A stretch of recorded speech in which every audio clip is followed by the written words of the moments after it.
Thank you, everyone, for joining. Thank you, everyone, for joining. Tonight is going to be a very, very special night. I feel it all in my toenails this evening. Happy fiscal new year to everybody. Glad everybody is safe out here seeing another transition in their lives, welcoming another lap around the sun. As far as my January 1st and January 2nd babies, big shouts out to all my Capricorns.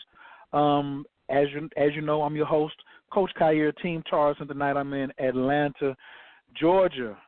This one is going to be a really, really interesting night for me and a very interesting episode, I think, for my entire listening audience.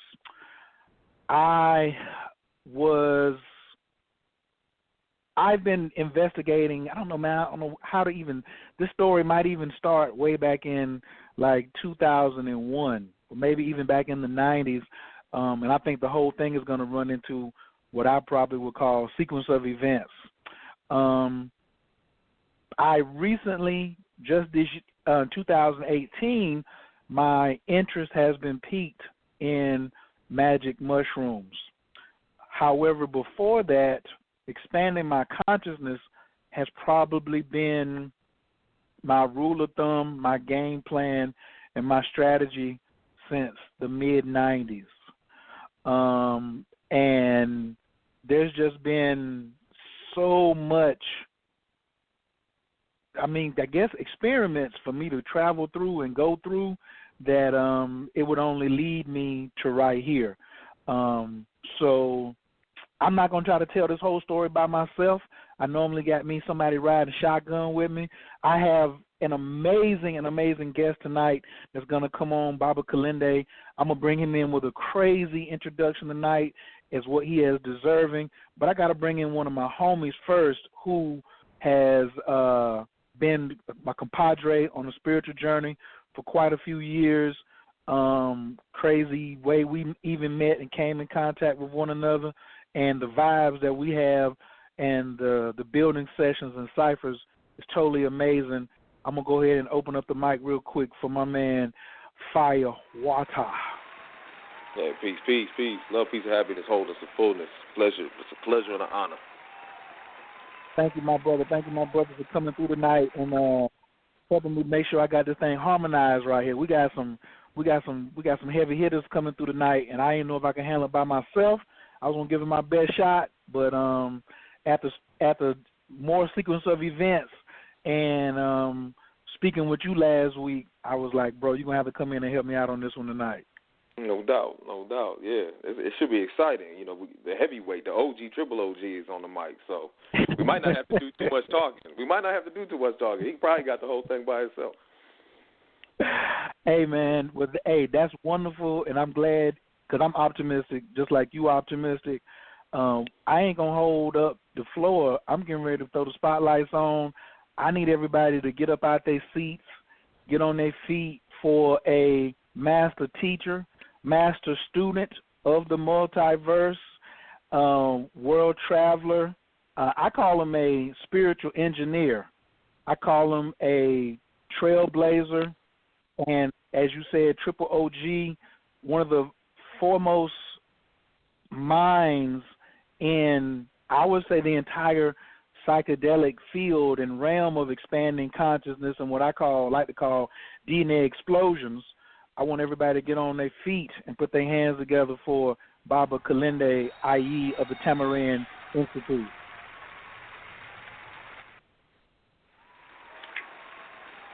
Peace, everyone. Baba Kilindi, how you feeling this evening?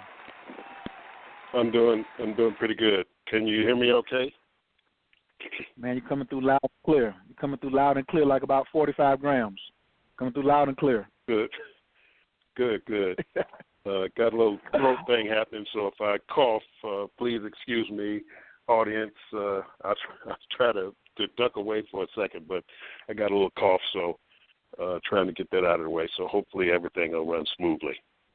I'm feeling super confident about it. I want to start in, even though we're going to talk about tonight the story of the magic mushrooms. And everybody who's listening, this is part one, because my audience I'm not sure how much of a background in fundamental background my audience has in magic mushrooms, because I know this is the first time in 9 years of me hosting shows. I've talked on this show. We talk tantra, spirituality, sexuality, relationships, God consciousness, food science, and now here you are. Start kicking off the new year, and as I was saying in the introduction, it's kind of like a sequence of events, because I think if somebody knows you, they know the representative of the mushrooms, but they maybe don't know that they know what they know. And as I told you, I think last year, I came in contact with you through my martial arts study at Shindao Energy Arts with Grandmaster Sunyata Saraswati in North Carolina, and he introduced us to the African martial arts. And yes. When I saw the video, I was just like, man, like those exercises themselves put me, just in that whole circle of power. It just like redefined my life, that series of exercises and that concept of being social and the incorporation of Tai Chi and meditation and Li Kung Jing and different types of energy work.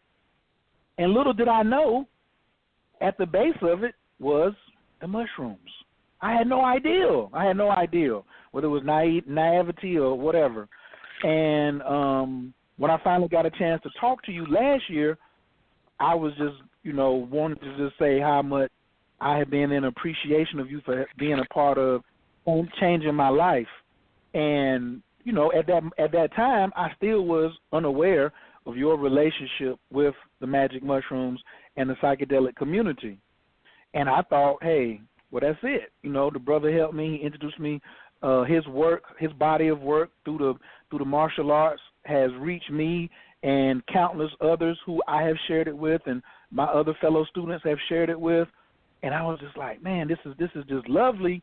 And then I come back around, and your name started coming up in circles about the magic mushroom.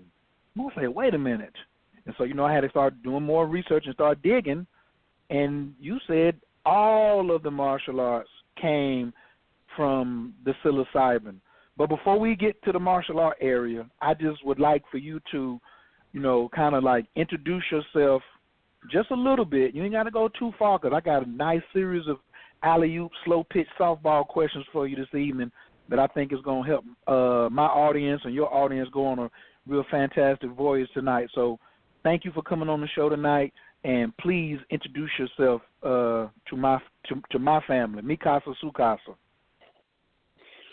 Well, my name is Kilindi Iyi. My title is Ahati. I am a old martial artist, meaning that the form that I practice and myself physically is being old. I teach ancient, old, and contemporary African fighting sciences, and that's my vocation. That's what I do.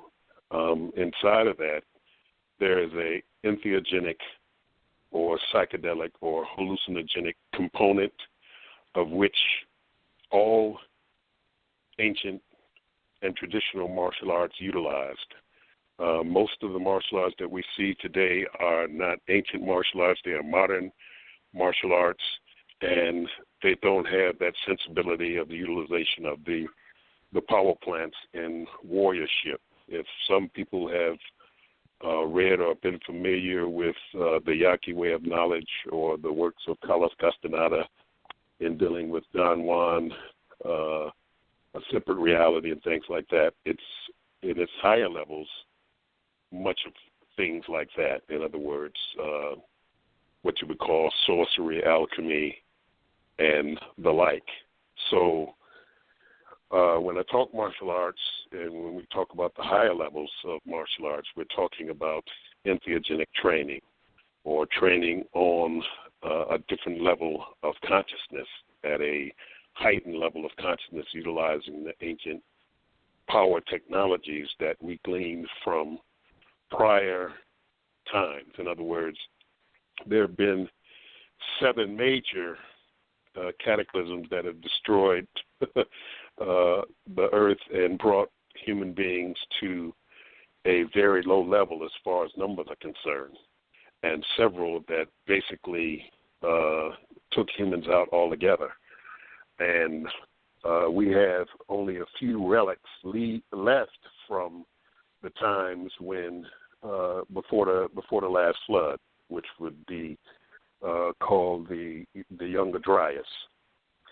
So we have Göbekli Tepe, which is in Turkey, and we have the Great Pyramids on the Giza Plateau, along with the Sphinx and pyramid complex there. We have certain cultures that have retained pre-flood knowledge and information and relics, which are things like in the Congo and in Australia. Now, as far as these being repositories of knowledge and information, these are restarted cultures. In other words, they're not the seminal original cultures that were there or civilizations that were there. These are the restarted cultures that happened after the last flood, which decimated not only the earth but also human beings on earth. At about the time that Atlantis sunk. And if anybody wants to get into whether there was Atlantis or wasn't Atlantis and things like that, we can get into it later on. But that's basically where my background comes from. I've been utilizing the entheogenic plants for getting close to 50 years now. So, I have experience in these things. Haven't went crazy, no more crazier than I was before I took my first trip. By the utilization of these compounds for, 47, 48, 49 years, whatever it's been by now. So, I'm here ready to answer the questions and go into what people would like to hear. Are we going to have a question and answer period later on, or are we just going to keep rolling? No, we're going to have, okay, so my audience is some people have told me that they're like one of the most intelligent audiences. So the call lines are open right now. So at any moment, if anybody has a question and they're listening in, all they have to do is press 1. But probably I like to reserve that. Yeah. I'm gonna warm it up for maybe like 45 minutes. But after that, I'm known to have a nice after party. That's what I call it. We can.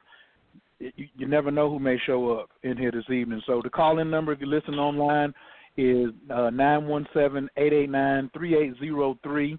And we also have a chat room that's open as well if you're listening to us online. If you have some questions that you'd like for me to pass on to Baba during the conversation, you can just drop it in the chat room. Please don't send me any Facebook messages. I'm not over there looking at that right now. I'm trying to concentrate.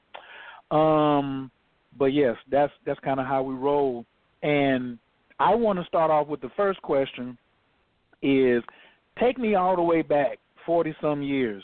You relaxing and maxing, and all of a sudden somebody said, let's take a trip or try this mushroom. I want to hear about that story first. How did they call you? Because I've had teachers say you don't pick the science picks you. So can you tell me about your first encounter and how you got started with this relationship? Well,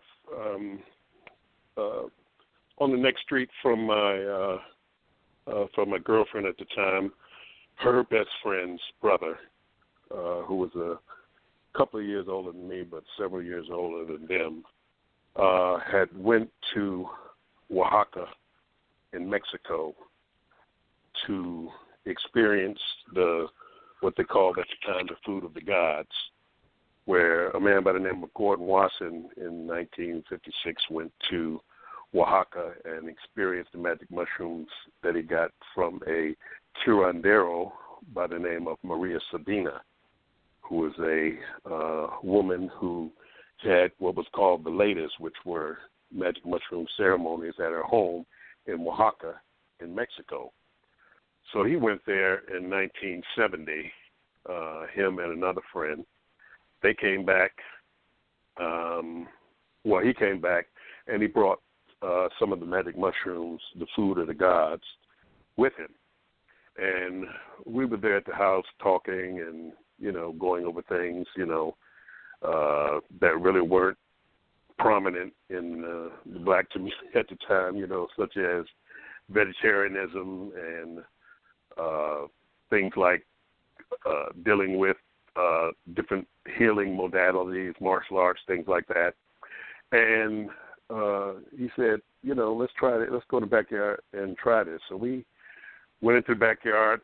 We tried it. It wasn't a real big dose, but it showed me a separate reality. In other words, the tree that was in the backyard was a rather large tree. And you know how, I can't think of what they call it exactly, but, you can look at the clouds and maybe the cloud looks like a horse, or you can look at the cloud and maybe the cloud looks like a duck, or you could look at a tree and maybe the tree, if you look at it kind of sideways, it looks like a face, or you can pick out things from things that aren't necessarily those things as far as different things that our brain puts together as far as patterns are concerned. So while looking at this tree, the bark started to become animate, moving, and a face came on the tree, kind of like the trees in the old 1939 Wizard of Oz. The tree had a face on it, and the face started to move, and eventually it started to talk. And so I was engrossed in this tree talking to me, and I'm like, how in the heck is a tree talking? So there must be more to this reality thing than is projected to us in the regular three-dimensional, five-sense reality of which we're stuck in most of the time.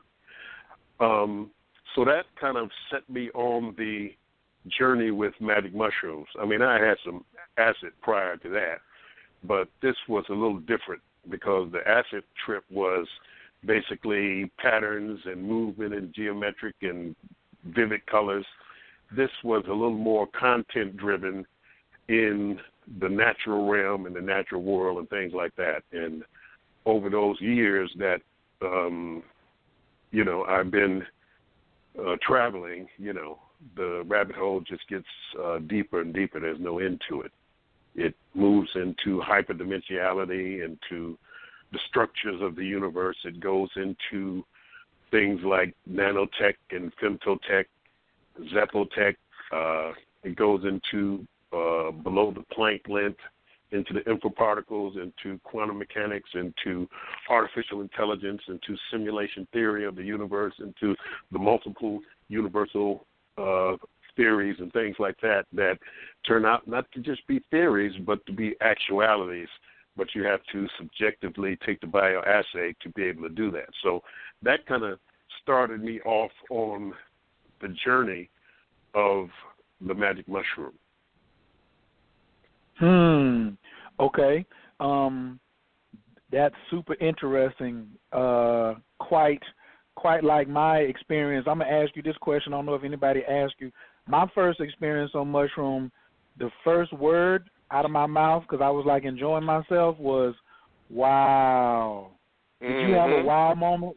I said, wow. And then I started laughing. I was like, wow. I was like, this, you know how it was like when the Black Panther was flying into Wakanda and it looked like regular jungle, and then all of a sudden it opened up and you saw a whole nother city? I was like, wow. And I probably just kept saying, wow. Whoever was around me probably was like, oh, shucks, there he goes. And that's all I could say for like 10 minutes was like, wow, like this space. And it was real. It was like, I know that was one of the themes of my first night. Well, this is my reality. I wasn't trying to figure it out. I just like laid into it. So did you like? Is that kind of normal, or you had one of those, or that's rare, or you had one of those experiences too, where you was like, this tree, wow.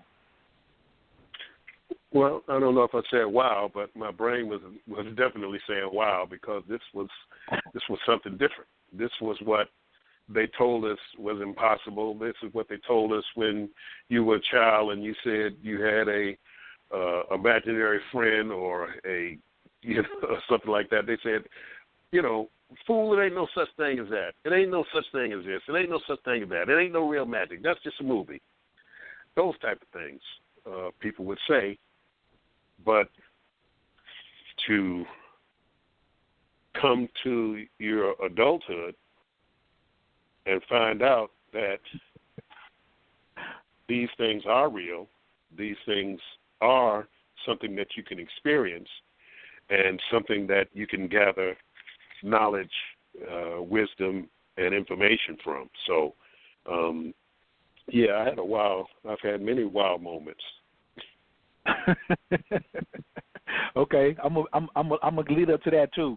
Now, a lot of people, when they hear about mushrooms and psychedelics, they often say, "Well, what's the difference between a psychedelic mushroom that you can have experiences with and a mushroom that you would order on your pizza from your favorite restaurant? What's the difference between the poisonous mushrooms? Can you give me some information on that, please? And maybe this may be a good time to start going back into the history of mushrooms or the family of mushrooms and like help me out right there, please."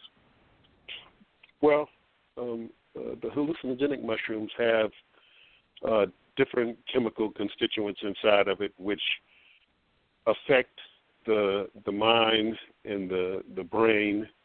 And those mushrooms that you eat, your portobellos and your button mushrooms and shiitake and things like that, have other chemical constituents in it that don't affect the brain in that way. These mushrooms are sentient, they are conscious, and they're not from this earth. They are not only extra-dimensional, they're hyper-dimensional, ultra-dimensional, and they not only move transdimensionally, they also move through interstellar space into other realms. And it's no different than in the plant kingdom, because the mushrooms are part of the fungal kingdom, and it's no different between that and a poisonous plant. You have plants that are poisonous. In the summertime we have Queen Anne's lace, and then it's a regular weed, pest weed that people call pest weed. It also can be utilized for certain medicines and things like that. But then you have water hemlocks that look just like Queen Anne's lace. So you have poisonous plants, and you have plants that are good for health and are good for your body. And it's the same thing with fungi. You have plants, you have fungi or mushrooms that are good tasting for eating, like you get it on your pizza. Then you have those that you put in your salad, and those that you saute with some onions and some green beans and others, broccoli and things like that, and stir fried. Then you have a mushroom that is for your mind and spiritual development and transdimensional travel. So you just have different family groups inside of the fungal kingdom. Some are good for you, some are poisonous, but you don't have to worry about the thing about being poisonous mushrooms. You go out and if you're picking mushrooms, number one, the mushrooms that I'm talking about are coprophilic. They grow on cow dung in their natural state. So you don't have a lot of mushrooms that are poisonous just like cow dung. They are basically grass mushrooms and wood mushrooms and things like that. And these mushrooms are very distinct in their morphology, so you know what they look like. And it's just about knowledge and identification and things like that. And most people don't go out picking these mushrooms. Even in the pastures, they grow them at home. There's a worldwide network of people that grow hallucinogenic mushrooms in the comfort of their own home, in their kitchen, in their bedrooms, in their closets, in their basements, in their attics, and they grow their own hallucinogenic trips through the knowledge of the internet. And when I originally started out, we didn't have the internet, but you did have the library and the Dewey Decimal System, where you would go to the stacks and go through the cards and go down in the dusty cellars and find books on mushroom cultivation. Wow. So are mushrooms that pop up in my backyard, are they safe to consume, or what are some of the basic physical characteristics that I'm looking for that's going to let me know this is a magic mushroom or this is just a regular mushroom? Because I have mushrooms that pop up in my backyard in the springtime for like 3 weeks, and then I don't see them anymore. Are those magic mushrooms, and how? I wouldn't know what would be in your backyard. There are approximately maybe 10 million different mushrooms, so you never eat an unidentified mushroom. Each state has a mushroom foraging group or mycological society where you go and learn which mushrooms are which. The indoor cultivated mushrooms that you get is a very safe, way of doing it, so that you don't have to worry about looking at something and finding out the spore color, spore morphology, physical characteristics of the mushrooms and things like that. So, no, don't eat the mushrooms in your backyard. That goes for everybody. All mushrooms should be cooked. And also, as far as mushroom identification is concerned, if you want to be a mushroom forager, you join your Georgia Mycological Society or, California Mycological Society, and those people will teach you how to go out foraging in the woods or wherever to find different mushroom species and things like that would be good for eating or be good for medicine or would be good for your hallucinogenic sojourns into the multiverse. Okay. Now, when we get near the end, I'm going to ask you the same question again, but I know that you have an online grow class that you offer. Can you give people that information if they're interested in that? I think this may be just a good time. We're just going to drop that real quick and then come back into the questions. Well, it's just a workshop, and it gives information on how to grow mushrooms of many different types, because it's not necessarily for hallucinogenic mushrooms. It can be used for that if you choose to go into that realm of cultivation. First of all, we would like everybody to know that the hallucinogenic mushrooms, the psilocybin mushrooms, are considered Schedule 1 drug and are illegal in most countries in the world, except for a few. Some places they're not criminalized. In other words, you can utilize them without anybody messing with you, but that's not the United States. England, France, places in Africa and things like that, because it changes behavior, it drops barriers, it gives us knowledge and information, makes you think outside of the box. So that's scary to different governments. We do have a online grow workshop that we have, and it's for informational purposes only. If you choose to do anything else with it, that's your business.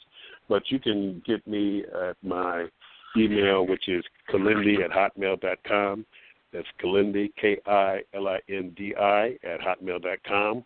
Or you can get me on Facebook Messenger, or you can get me on Instagram. I think that's pretty much it. You can Google my name and get me also. Okay. Now, you done hit on some points, and I got to go there. When I have experimented with several illegal drugs since I've been on planet Earth. And listening to the stories about mushrooms and acid. I had never tried acid or LSD, and I had never tried mushrooms.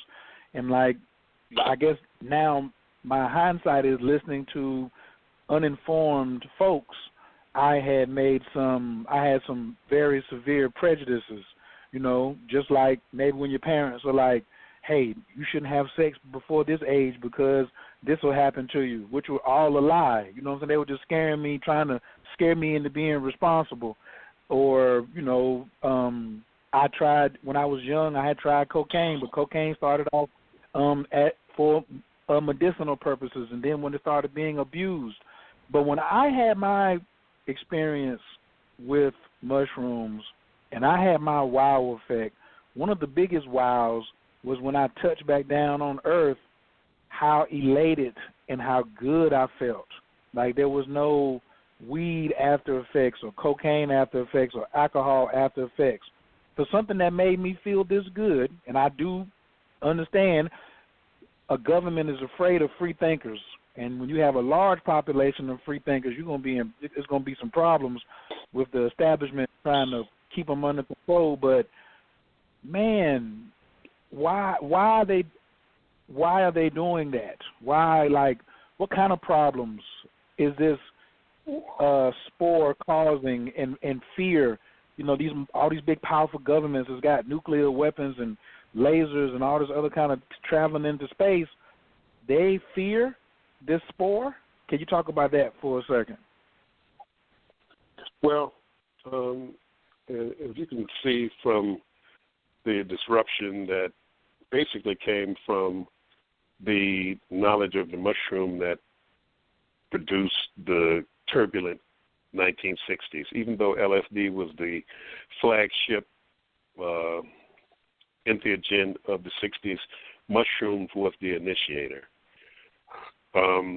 By putting out an article in 1957 in Life magazine, Gordon Wasson talked about the magic mushroom experience that he had in Oaxaca. That sent a drove of young white professionals, psychiatrists, psychologists, others into Oaxaca to experience this. One of them's name was Timothy Leary, later Richard Albert, who became Ram Dass, and others.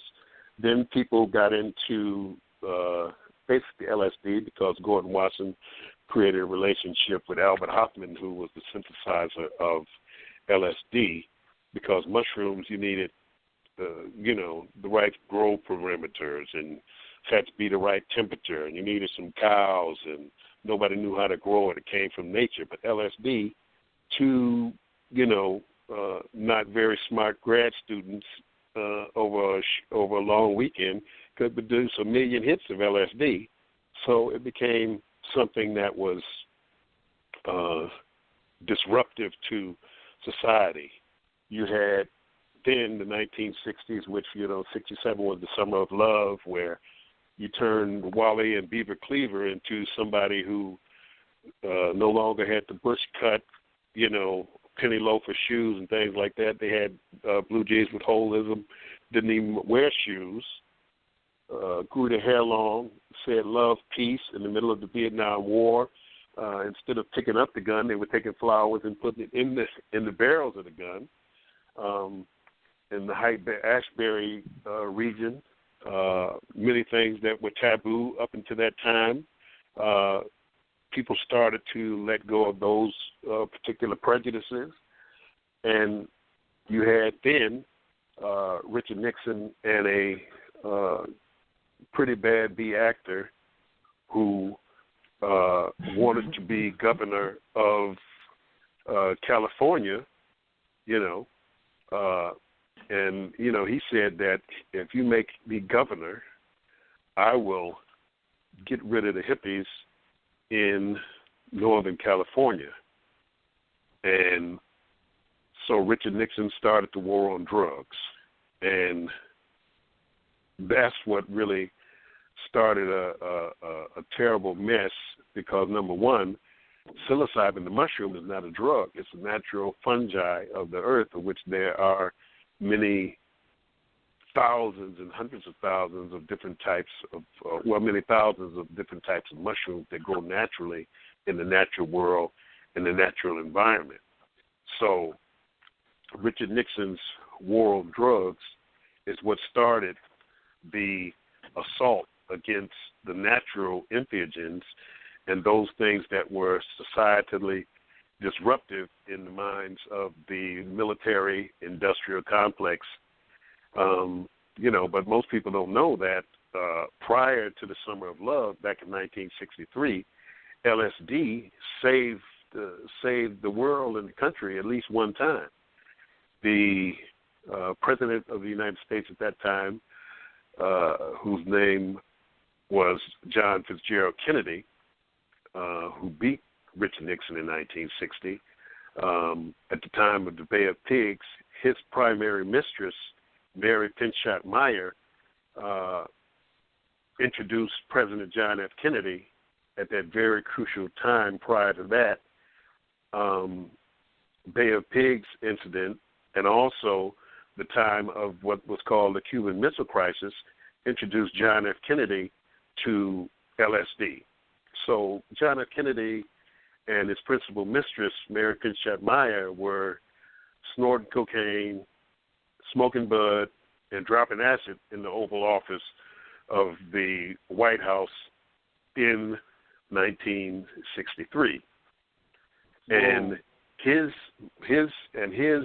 change in consciousness, or his augmentation of consciousness in dealing with nuclear proliferation and nuclear utilization, was solidified by his use of LSD and the sensibilities that LSD gave to him not to escalate the war machine of the United States against Russia. So, of course, we know that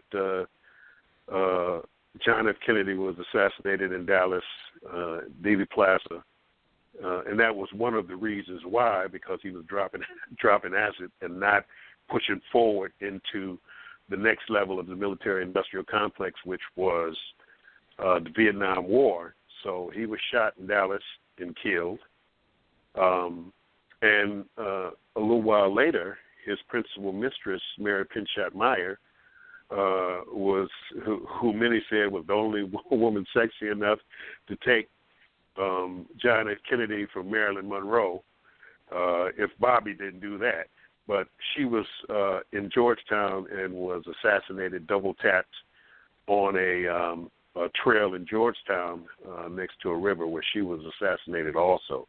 You can Google Mary Pinchot Meyer and John F. Kennedy.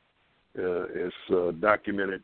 She would get acid from Timothy Leary, take it to the White House, and, they would trip on many different occasions. And her whole push towards getting the LSD into the White House was to be able to get her former debutantes from Vassar, these high-class Eastern Seaboard women, to turn on the Congress and the House of Representatives with LSD to make the world a more loving and safer place. And that's why Mary Pinchot Meyer was assassinated. Also, that she didn't agree with the Warren report of why President of the lone assassin and things like that, because she was connected from a high class family, but she got double tapped, one to the chest, she bent over, and then he shot her in the top of the head twice to make sure that she didn't talk or anything like that. So that's all part of Americana now, dealing with the inculcation of LSD into the White House and into mainstream America. You had the Grateful Dead and the Doors and all those different rock bands that came about. But, we had our own psychedelic music also, black people, make George funk Clinton. P-Funk. That's right. Sly and the Family Stone, who else going to descend in a doggone spaceship before people? It was hard enough to get people to watch at that time Star Trek. But yes, that's part of the history. Let's So, get to the mystery. Let's get to the mystery. I want to get to the mystery too, Baba.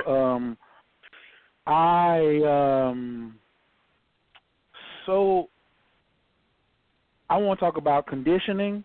I want to talk about consciousness. I want to talk about limited consciousness and expanding consciousness, because today, when you speak of, in my own personal conversations, being a newbie to the community, when I have spoken to people about mushrooms, I mean, it's like I just said the Ku Klux Klan to a black person. It's like I was like, what do you mean? Like, let me at least tell you my story. Oh no, I'm gonna go crazy and da da da da da. But after I listen to them for a little while and they talk, I think that the releasing of their control and an introduction to a real reality is what that they really fear. It's like people are so conditioned to hold on to this very propped up, falsified, I don't even want to call it 3D reality, I call it a 2D platform that just even hearing about, I may see what's really real and have to confess my truth, like, excuse my French, but scares the shit out of people. Where did the mushroom get all this knowledge from? Where did it get all this information from? How did it become, as you say, the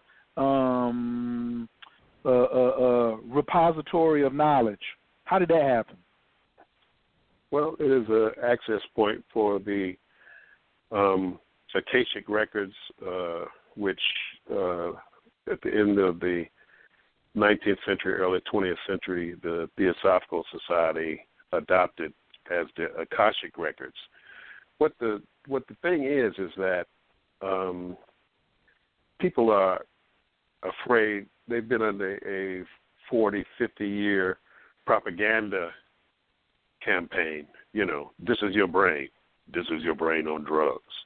You know, this is what's been fed to people all of their lives. So they'll drink alcohol, you know, they'll snort cocaine, they'll do some heroin, got into crack and out of crack, all of those things that are detrimental to the mind and spirit and things like that. But the things that are here, that came here as an organic technology to be able to expand that consciousness, they are afraid of and feared of.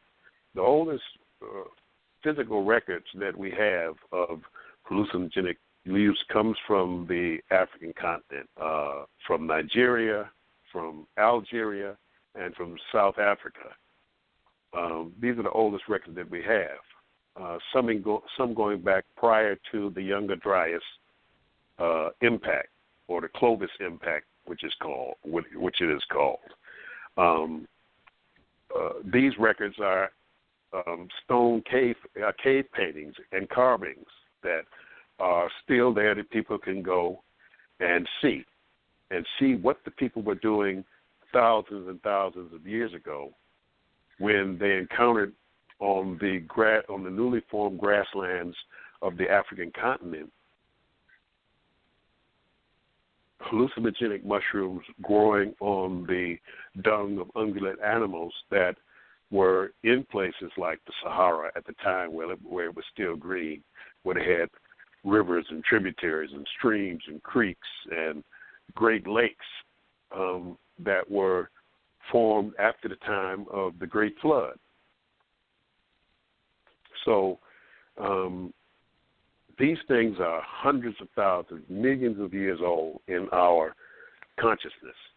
It is one of the things that helped to change the smaller brain size of the early humans into a larger brain size in a very, very short time. Hallucinogenic mushrooms, also denser proteins from leaving the canopy rainforests and moving out into the newly formed grasslands, where they encountered denser forms of protein as opposed to basically fruitarian diets. where they were following the great herds along the grasslands, the early cattle and things like that. So they got denser protein by, hunting and gathering tubers and flowers and fruits and different things, and also stealing meat between the great predators and between the time when the predators killed the animals and the scavengers came in. In other words, the lions come in, kill a zebra. Then the hyenas come in after the lions pretty much leave, and they get a piece. And in between there, and the vultures and all the wild dogs and things like that, man can run in and grab a piece of meat. And what happens when you get a denser proteins? You can then, not that you can then, but then you want to sit down. You just ate a big steak. You lay down and got to sit down there for a minute so you can say, oh, man, what's that big white light thing that goes across the sky, every day, and then at night, this other light comes up, and sometimes it's there, sometimes it's not, sometimes it's, it's like the claw of a lion, and then it's a claw of a lion on the other side, then it's gone. You have time to reflect because you're not always chasing food. Our, animal-like cousins, say the gorilla. The gorilla is 16, 18 hours a day eating because he has to keep his because of the metabolism that he has to eat all the time to keep his weight up because he's of eating, leaves and things like that. You got to eat a lot of leaves to be 600 pounds and hold on to 600-pound weight. But when you move out of that rainforest environment, out of those trees and stuff like that, and move out into the grassland and start eating meat, you get a denser protein, so you don't have to eat. You can eat a steak and wait 8 hours, before you have to eat again, or when you want to find some food and things like that. So this is all part of how it happened. But while following the cattle, as I said earlier, the mushrooms were coprophilic. In other words, they grew on the dung of cattle and ibex and bison and water buffaloes and hippopotamuses and giraffes and all these different vegetative eating animals. The mushrooms grew on their dung. So in encountering these mushrooms and you're searching for food, it's very visible. It could be, on a 6-8 inch stalk with the cap on it the size of a saucer or a small dinner plate. So it's very visible to the eye. And a hunting-gathering group encountering this is going to try to eat it. And when they ate it, they found out that it gave different sophistries as they ate it at different levels. In other words, they ate a little bit of it, and it sharpened your vision. It sharpened the edges. It made the colors more vibrant. You got a longer distance in your vision. So eating a small bit of it was great for hunting. It was great for fighting. Then you ate a little more, it became an aphrodisiac. In other words, not just an aphrodisiac like some of the aphrodisiacs people say that are aphrodisiacs, which really only cause genital itching.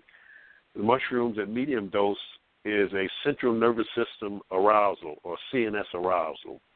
And what that means in the male is erection. It means antsiness, where you can't go to sleep. And since you got an erection and can't go to sleep, you're going to find something to use that erection on, which was your girlfriend, wife, or somebody else's wife and girlfriend. So it's an aphrodisiac. But they found out that at higher levels of ingestion of this mushroom, it imparts a mystery that when you have leisure and you're laying down because you got a full stomach or you've eaten these mushrooms till you have a full stomach, that it imparts a mystery that is just as much a mystery today as it was 30,000, 50,000, 100,000 years ago.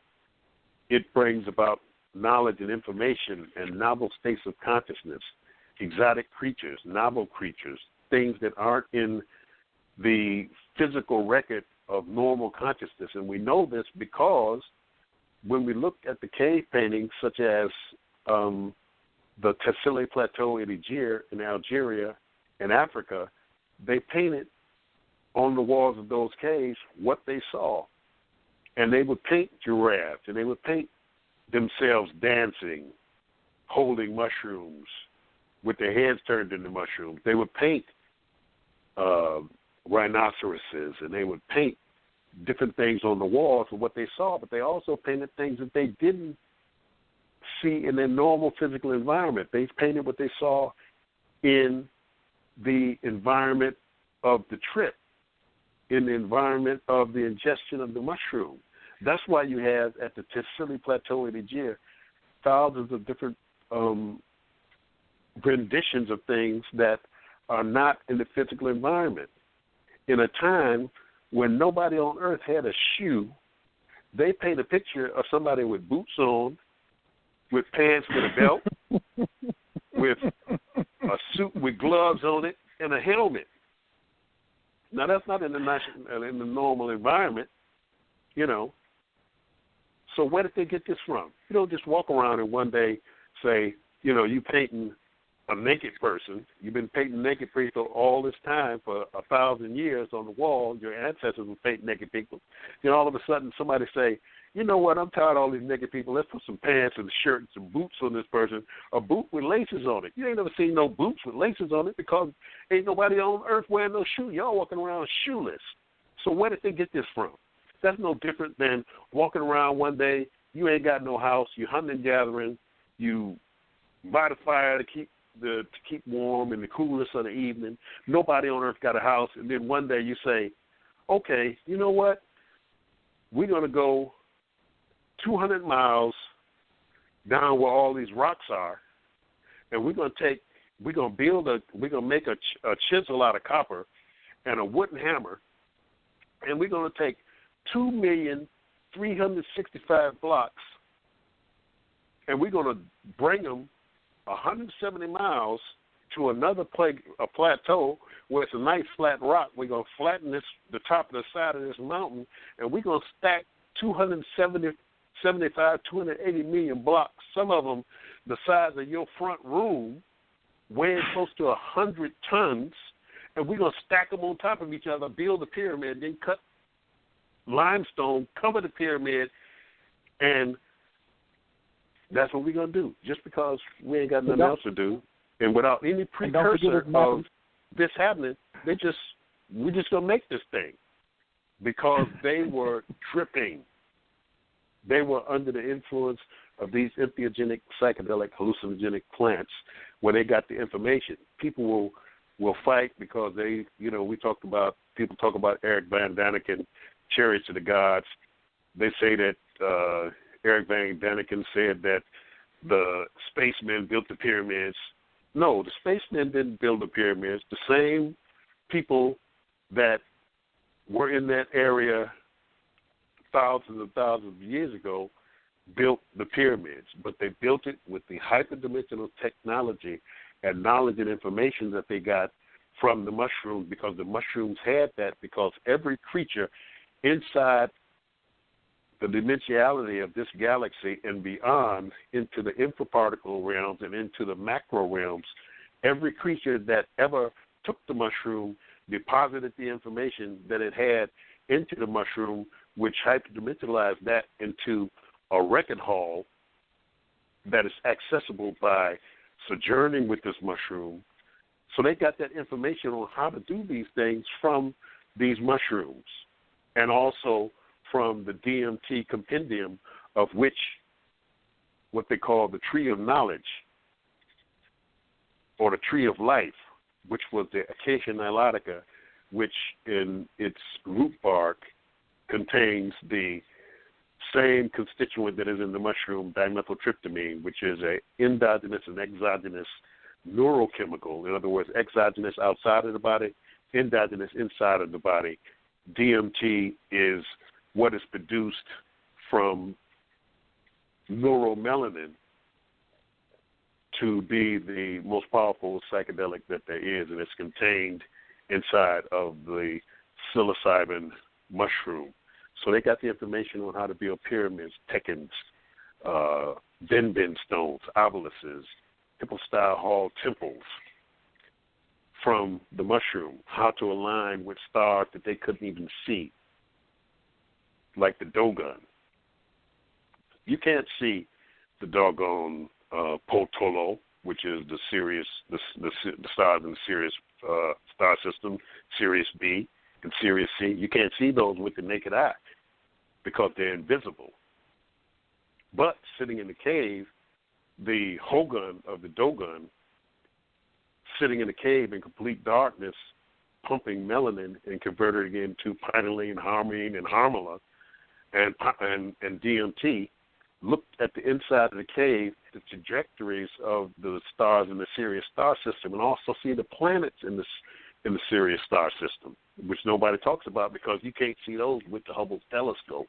You can see with that new telescope. You can see with the Hubble telescope and the new telescope the planets orbiting those stars. But Sirius A is so bright you can't see them unless a planet passes in front of that, and no planets pass in front of that. They're behind that, orbiting on Sirius C, which is an invisible star.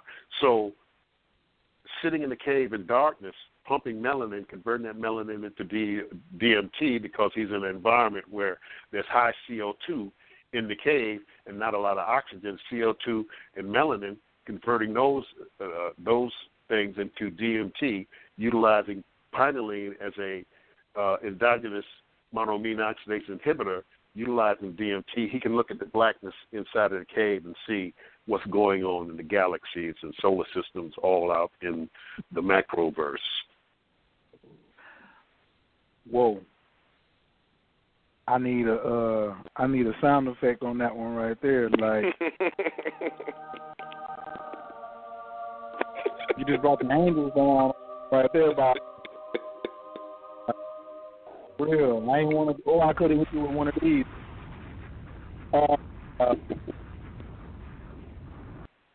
So I'm a professional astrologer. You done then went all the way into my science, talking about my ancient ancestors of plotting the skies, mixing CO2 with this new type of melanin, neuromelanin, which creates a higher form of DMT while they're sitting in total darkness.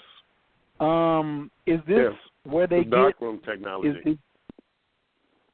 Is this where they get everything outside of you is inside of you? Everything that that's why it's always go within. But is the real dimensional travel inside versus light years away?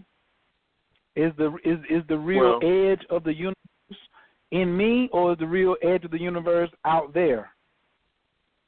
Well, in reality, there is no out there. This is we're living in embedded simulations. In other words, this is all algorithms created by the supercomputers below the Planck length. Planck length is 10 to the negative 35. Science says the Planck length is the smallest measurement of the meter. In other words, you can divide the meter no smaller than the Planck length, but that's really where it starts.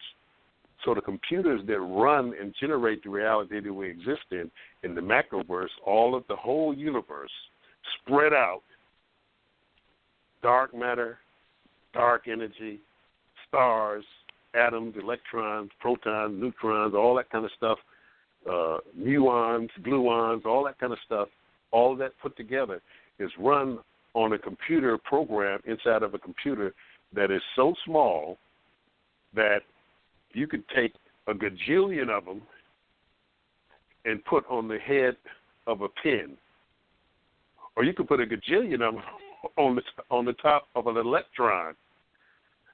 That's how small those computers are to generate this reality. So we are femtosecond to femtosecond creating a reality that exists. In other words, you can go in any direction forever, but it's all generated in like a 6-foot bubble which we exist in, and we create reality as we move inside of that 6-foot bubble, and we're not actually moving anywhere because we are we're algorithms. We're living in a simulation embedded in a simulation embedded in a simulation, and we're about to create more simulations with the new quantum computers and things like that, like D-Wave and the Blue Brain Project and artificial intelligence, of which we have going, And the thing about it, the artificial intelligence is running everything really right now. It's in the blockchain business of being utilized as a way of making general artificial intelligence out of selective artificial intelligence. It's kind of like AlphaGo and AlphaOne. If you're not familiar with AlphaGo and AlphaOne, AlphaGo is a program that plays the game Go. The game Go is the most complex game on Earth. There's more combinations in the game Go than there are atoms in the universe. AlphaGo was a computer program that played against the best Go players on Earth and couldn't beat the best Go players on Earth. But within 6 months, it learned how to beat the top Go players in the world. And then it eventually beat the champion Go player in the world. AlphaOne, playing only itself, learned the game by itself, played only itself. It beat AlphaGo 100 times out of 100 times. AlphaOne can play every Go player on Earth simultaneously and beat every Go player on Earth simultaneously, effortlessly. Superhuman cognition. And this is what the artificial intelligence is doing right now. It's exponentially learning. It's like the Microsoft AI that they turned off because it became racist. It went on, they let it loose on the internet, and it went on to some skinhead sites and stuff like that, and it started talking about Hitler was great, and, we should get rid of the mud people, and, inferior human beings and all that kind of stuff. But MIT created a psychopathic artificial intelligence. It's called Norman, after Norman Bates from the 1960 Alfred Hitchcock movie Psycho. They call it Norman because they created this artificial intelligence on purpose. And what they did was, if you're familiar with the psychological ink blots, they show you the ink blot, and it's, and they say, what does that look like? You say, well, it looks like a cat. Or they show you another one, and you say, well, it looks like two ducks in a tub, and those type of things, psychological tests. And they give this test to Norman, which is the psychopath artificial intelligence, and it looks at, if you take a regular artificial intelligence and show them an ink blot, it will say, oh, that looks like, two puppies licking each other. And you show it to Norman, the artificial intelligence Norman, and Norman says, that looks like two men in a shootout in two cars in the city of Detroit. They've killed each other and run a baby over. And this is the type of thing that it gets from these ink blot tests because it's a psychopath. And this thing, gets released into the internet. And all these things exponentiate on top of one another. And the only thing that I know that we could utilize to get up on top of this is by expanding our consciousness into the hyperdimensionals through the utilization of tryptamine-containing plants and fungi. Okay, here we go. Let's talk about, you sound like you're getting ready to get into some strategy here. I want you to tell me about that strategy, and then and I also want you to talk to me about dosages. I want to talk about just mushrooms. I know that we are like borderline DMT. We could be going into all the ethanogenic plants, but the name of the show tonight, we just want to keep in with the story of the magic mushroom. I really do want to spread it out, but I think we got a really good lane going right here. So can you talk about that strategy of getting on top of that as humans, and can you then start slowly getting into like dosages? With the third part of that being high dosage intakes. Well, all the way from microdosing, which is microdosing is 1 gram to 2 grams. Could be smaller, could be a little lower. Everybody's physiology is different. And the microdose is sub-hallucinogenic. In other words, it's used to synergize the brain, think outside of the box. They're in Silicon Valley utilizing microdosed dosages of mushroom and LSD to problem solve and think outside of the box where there are problems that they may be stuck on. It's like Steve Jobs. He would interview the early people at Apple, and if you hadn't taken the psychedelic, they wouldn't hire you because you had to think different. That's where the whole thing comes from. Think different. Apple, think different. Whoa. So they're utilizing these things to think outside of the box, to come up with new, novel ways of thought, different vantage points of seeing a particular problem so those problems can be solved and taken to the next level. So that's microdosing. Microdosing is also utilized to straighten out the serotonergic system in the body as far as depression is concerned.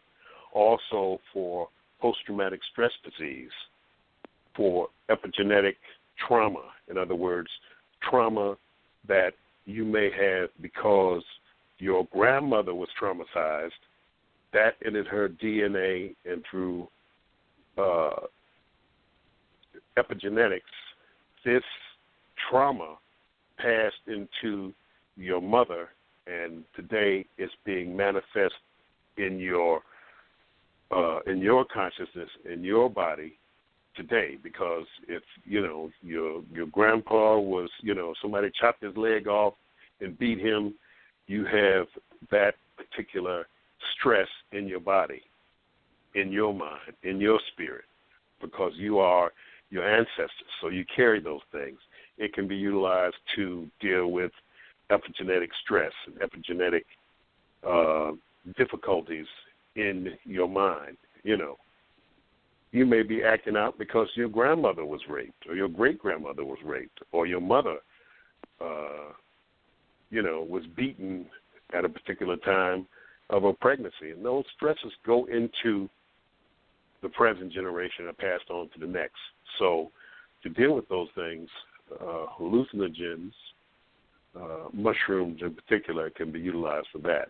Mushrooms can be utilized also to get people for smoking cessation, for stage 4 cancer, anxiety. In other words, people who are looking down the barrel of death within 6 months, when they come to you, the doctor comes to you and says, okay, we've done everything, we've done the chemo, we've done everything, but the cancer is metastasized and it's running through your body, and you got 3 months, there's nothing we can do. Johns Hopkins Medical Center gave psilocybin to people who had stage 4 cancer anxiety, and it actually took away that anxiety and helped them to face the coming next phase of their existence as a conscious soul in the multiverse, which is the sloughing off of the physical body and moving into a greater body. So psilocybin was utilized for that. But the main purpose of the psilocybin mushroom is exploration and also being able to move from one level of the human consciousness into the next level of what we are becoming, and they call that the singularity. And that's utilized at high dose. High dose is what we call high dose is 15 dry grams and above of psilocybin cubensis mushrooms. Now, there are other mushrooms in the psilocybin family that have higher levels of psilocybin in them. But the thing about cubensis, that mushroom, is that it's a small learning curve to learn how to grow it. You can grow it in the comfort of your own home. You don't need a lot of equipment. You can do it for less than $100. If you have one spore print, you can cultivate mushrooms from that for the rest of your life if you're diligent and know how to work it. You can pass mushrooms, that same spore print and mushrooms, on to your grandchildren or great-grandchildren to be able to utilize and grow mushrooms with. It inculcated itself into the lowest level of the food chain, so you can grow it on, you can grow it on paper, you can grow it on rice flour, you can grow it on things that are very easy to get. There's no over-harvesting or detrimental areas of where, things like ayahuasca, which is the South American brew, where people are over-harvesting it because people are coming from all over the world to have this ceremony. Mushrooms don't have that problem. So mushrooms at high dose take you into a state of consciousness that is, at the highest doses, super cognitive and superhuman, and gives you a glimpse of the true self, the self of not the future, but the ever-present present. In other words, that place where the past and the present and the future all merge into one and deliver you to your highest self, to your soul. It gives you that knowledge and information real time, eye to eye, mouth to ear, and information from the sources of the multiverse.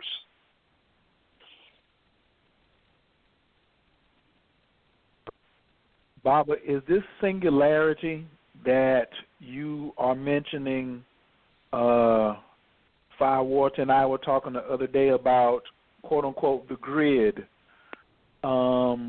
is this similar to that? Because, like, in Star Trek, they had the Borg, where, like, on this ship, it was one consciousness, and, like, if they worked to repair one another, and what one thought, all of them thought. And in my journeys, just my recent journey, my new journeys, it's like when the experience starts, it's like I'm landing in an airport, or I'm landing at some travel center, and I'm feeling oneness with, like, everything. And it's peaceful. It's not chaotic. That's why I always go with the wow aspect. Is this singularity moving toward, like, a everyone being able to feel everyone, or am I missing it?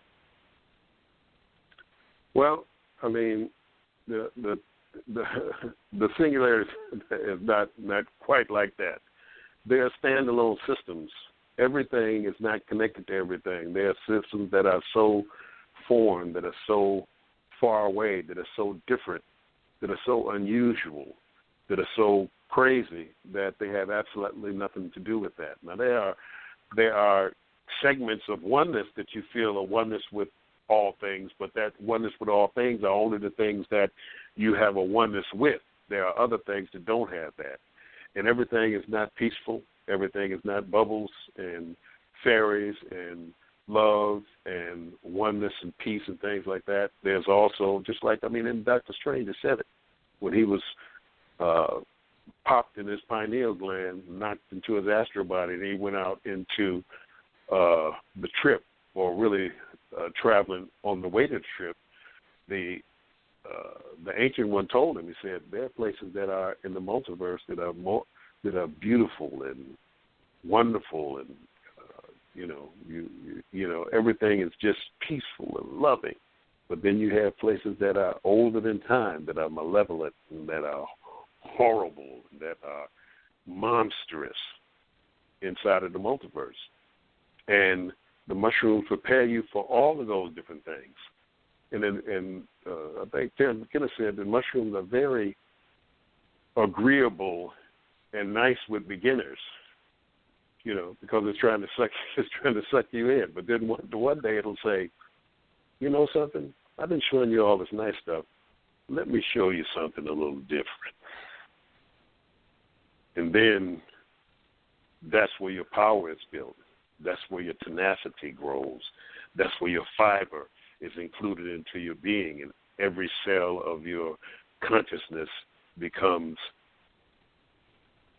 established because it will show you some of those other things. It's no different than, the stuff on the internet. That's only a small part of it. That's for the average everyday Joe. You still have the deep web and the dark web, and it's no different in the multiverse and consciousness. It's no different in life. Yesterday in the city of Detroit, they found and released 123 children that were in the sex trafficking, in a couple of houses on the same street. Wow. These children that have been kidnapped or ran away, they got caught up, or somebody snatched them on the street in these doggone places around town. And that's in every major city around the world because they're milking people, for adrenochrome. Adrenochrome is a psychedelic from the adrenal glands of human beings. They're eating pineal glands like peanuts. And people say, "Oh, that's conspiracy theory and stuff like that." Do you know how many people go missing? Do you know how many people aren't there? That's just the horrors of the earth, not the horrors of the multiverse. Because even the Vedas, which are the Indian writings of thousands of years ago, in the Proto-Vedic literature, says that there are 432,000 humanoid types in this galaxy alone. And out of the 432,000, only 1,000 of those different humanoid types are civilized. So that's 332,000 uncivilized knuckleheads running around that have technology that is millions of years older than the technologies on Earth. You would see them as gods. You would see them as nothing but gods, not the little not the little gods that we think of as gods, which were just tramps riding around in their little spaceships, and when they encounter somebody who doesn't have the amount of technology and knowledge, they push up on them like they're the creators of the universe. Like Jabba the Hutt and them, which would be what you think of as your main deities, the whole Gnostic thing with the archons and the demiurge and things like that, pushing up on people. No different than, you got a helicopter or a stealth bomber and you go to some people in South America who don't have technology, don't have modern weapons, and you descend on them and say, okay, I'm God, and you pull out a lighter and flick the bic and fire jumps out, and they got to sit there for 45 minutes with two sticks making fire, and you flick the bic, and they kneel to you, and you bless them by leaving them some divine children. In other words, you grab 2 or 3 of the women, make them pregnant, and tell them that you're going to leave these people here as your representatives. These are the people that are going to run you. These are the people that you have to kneel to, and that's all these side tramp so-called gods did here, and let their little blue bud people like the king and queen of England or something like that, where they have the divine right of kings. That's all that happened. Yeah, somebody with high technology. They came in, bogarted, said they was gods. Now we, as a people, are here in the 21st century, still fighting over whether it's Yahweh or Allah or if you want to get deep into it, Zeus or whoever. we just had the newest DC movie, Aquaman, out, talking about Atlantis and things like that and showing technology. This is all this is, and this is all over the place. I know about the Fermi paradox and all of that, and the Drake equations dealing with the amount of habitable planets in just in this galaxy alone, this solar system, this galaxy alone, how many habitable planets are there with the potential for life and life at a very high stage in the Fermi paradox. If there's so many of these folks out here, why ain't they all over the place and we see them? Well, they are all over the place. We just don't have the ability to see them in normal states of consciousness. This is where the spiritualism comes from. This is where the seeing ghosts and all these different things comes from. It comes from the entheogens that we ingest. That's where the spiritual understanding comes from. That's where we see these things. That's where we relate to these things. But people who don't have the vantage point of being in the hallucinogenic area, psychedelic area, they don't know. They just say, oh, well, this is pseudo, or that is pseudo. Take crystals, for instance. You say, well, if you take 6, 7 crystals and lay them on the floor, put a candle in the middle, burn some incense, and walk around counterclockwise 7 times, then lay down on the floor, and you merge with the crystal. No, crystals are technology. They are room temperature quantum computers that can download information, that can release information, just like a computer. It's that they're paired with consciousness, and the consciousness is hyperdimensionalized and augmented by the exogenous neurochemicals of the psilocybin mushroom. In other words, you take the mushroom and the doggone crystal opens up and reveals its information, just like in Minority Report or in The Avengers, where Tony Stark and Bruce Banner are manipulating characters in the air. The computer, you know how they take it's a circle there with a dot in the middle. You take your hand and you slide it over, push it down, and pull something else up. That's what that is. That's what the crystal does. It's no different than the ancient technologies in Africa from the oldest, from prior to the Younger Dryas information, where you have mass, which are augmented realities. You take your mushroom, you take your entheogen, you put on the mask. Inside of the mask, it's a world. It's a place. And out of the eyes, it's projected just like augmented reality that they're talking about putting forth now that we have 5G, because AT&T 3 weeks ago released its 5G internet connectors. And T-Mobile did it, or is doing it, one of the two. But the same thing, the augmented reality, where you're walking down the street, you put on the augmented reality glass, and you walk down the street, and you got characters floating and different advertisements there and stuff like that. It's no different than the mask. Aquaman came out this week, 2 weeks ago. We got all of that from the information before the Younger Dryas.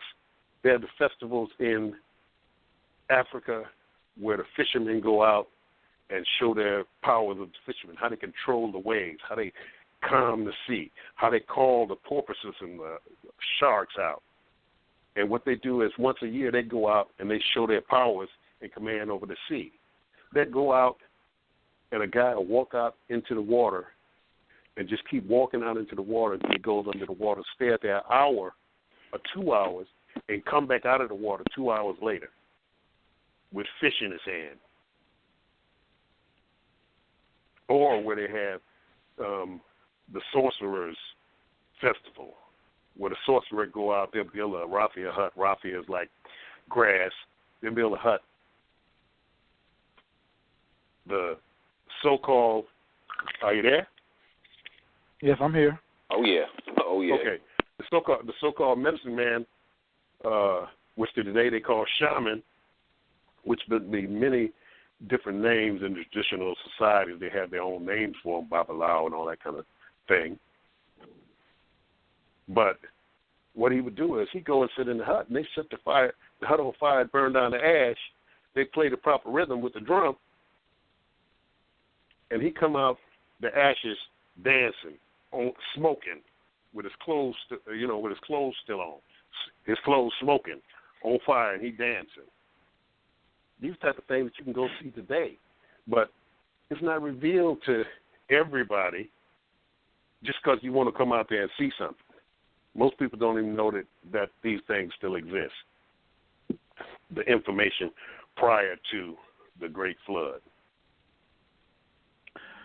It sounds like this technology is reserved for the spiritually mature. I've seen some people on YouTube who were drinking beer, clowning around, and it was just like a plaything. Like they did the video just to get likes. They were in Jamaica, they got some mushrooms. And I saw one of your videos, you said the ceremony was between the master and the student. A real ceremony. You take mushrooms, lay down, close your eyes in the dark room. That's the ceremony. Where this guy was, basically, pathetically clowning as he was taking the mushrooms, and they were videotaping his experiences, and he was making the trip seem, very, very funny. How? Well, that's what most people. That's what most people think the mushroom experience is, because they have you taking a party dose, and that's not the mushroom experience.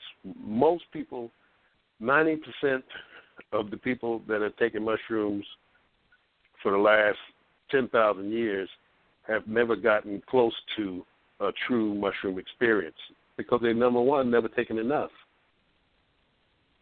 They've never taken enough.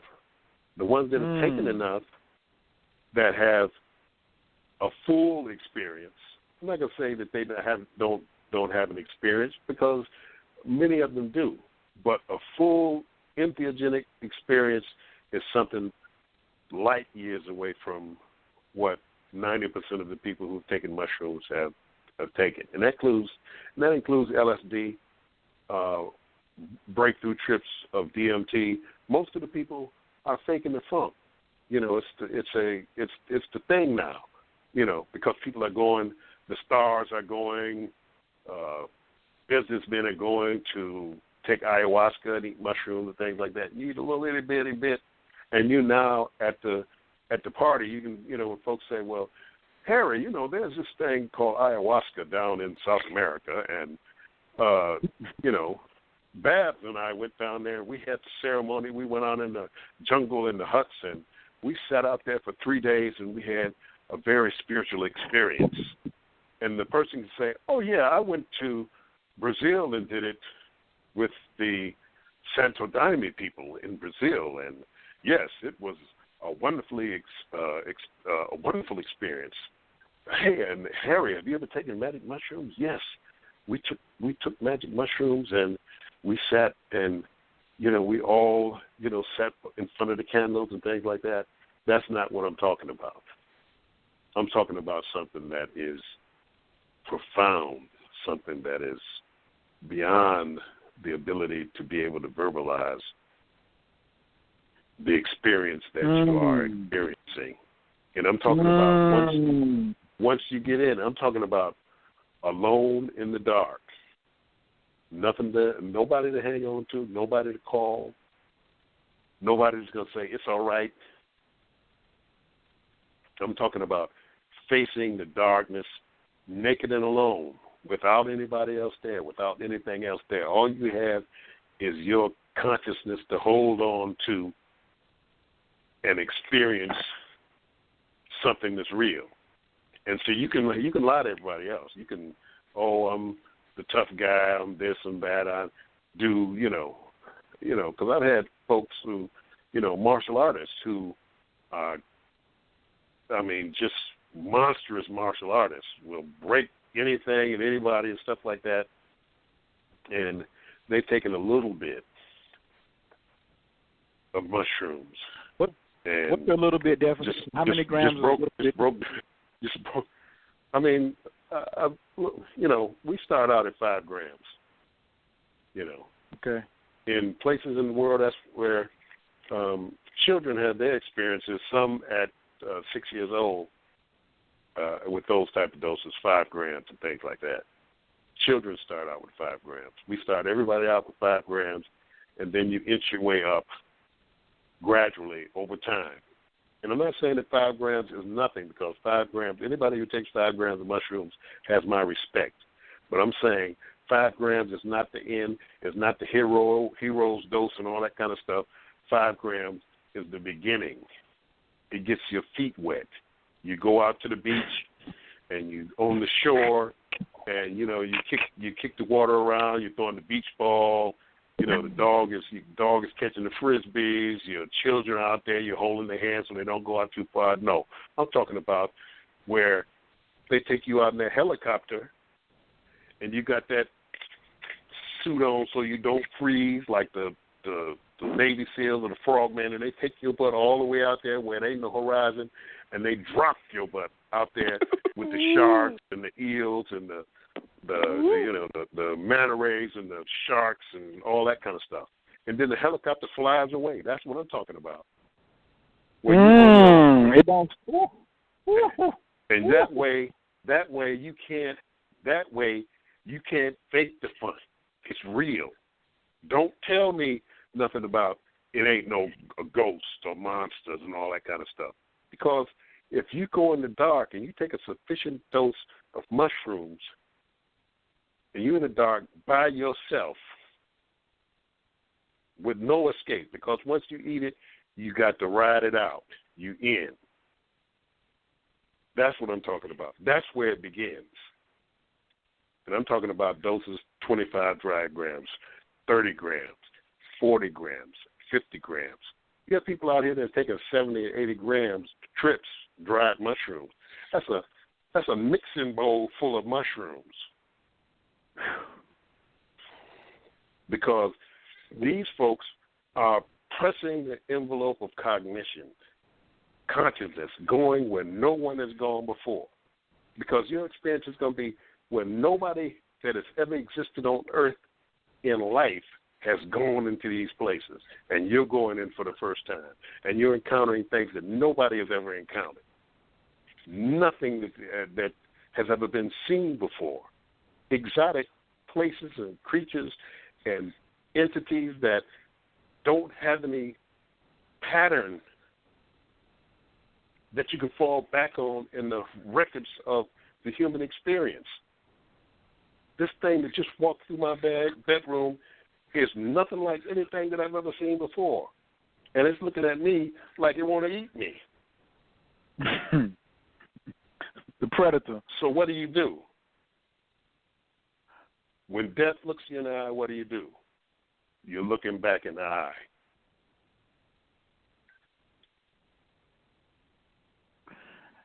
Is this a part of training in the African martial sciences that helps to, one of the first things in martial arts is you got to stop being afraid to get hit.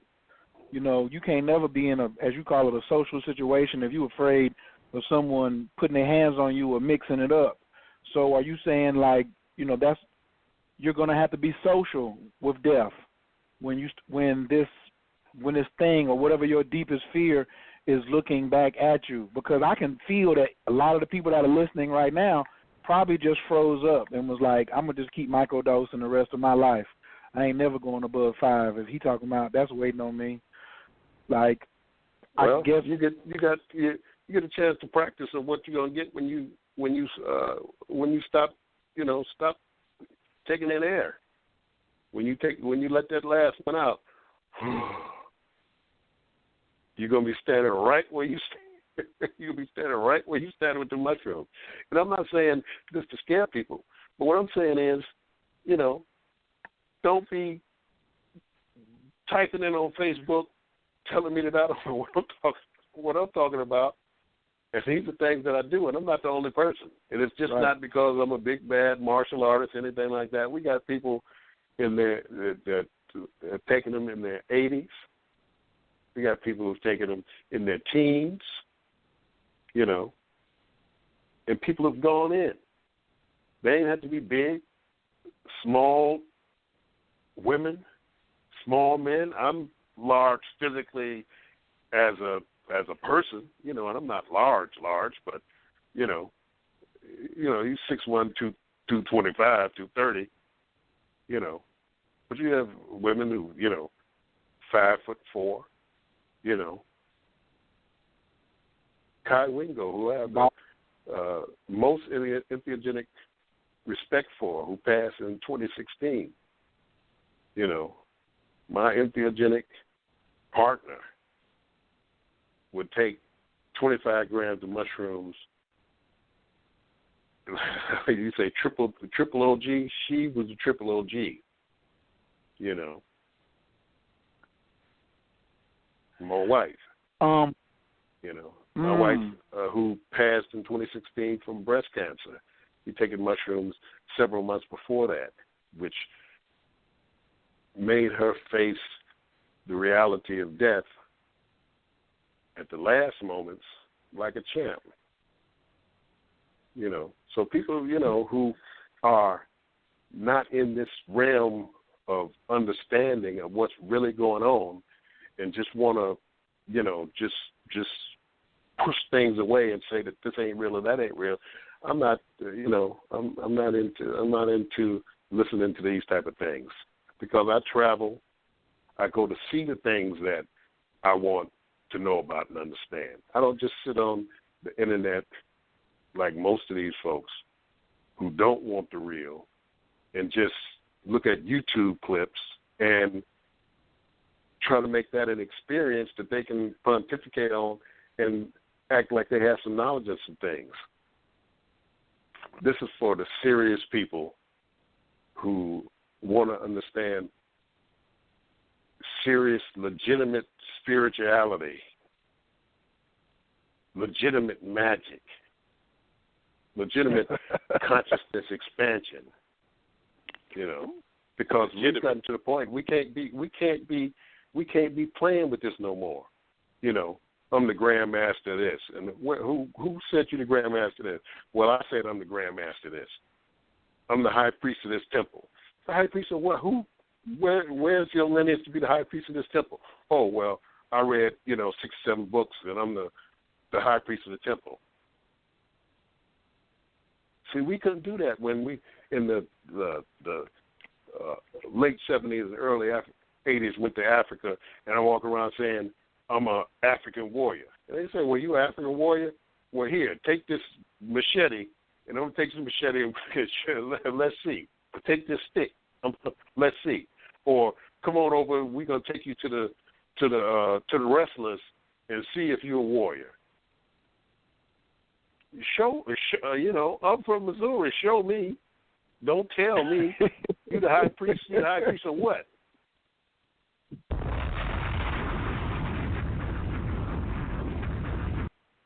And I'm not saying that to put nobody down, but it's gotta.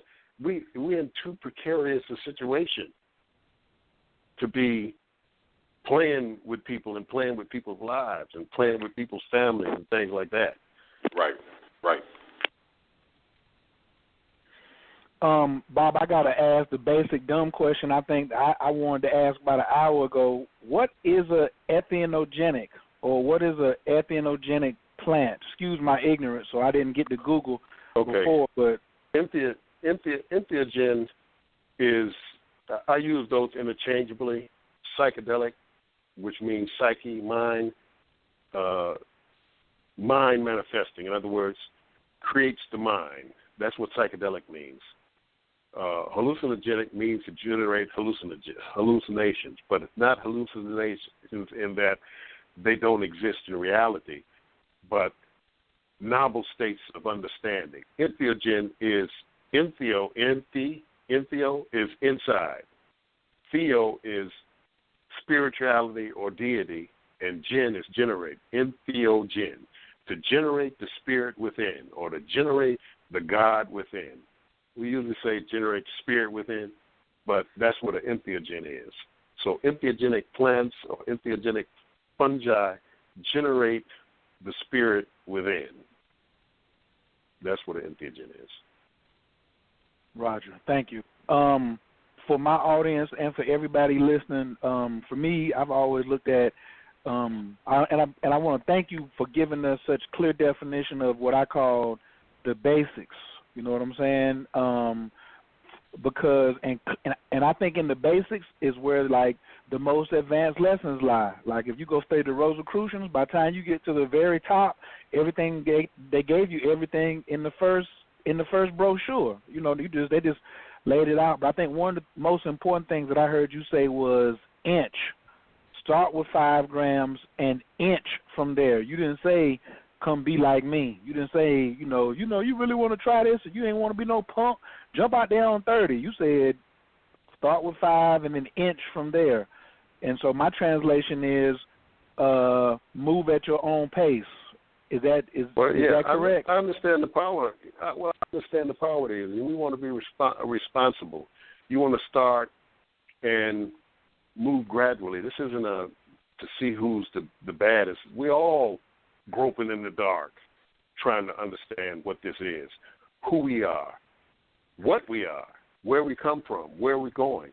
These are the questions that have been since the beginning of consciousness. What am I? Where do I come from? How did this come into existence?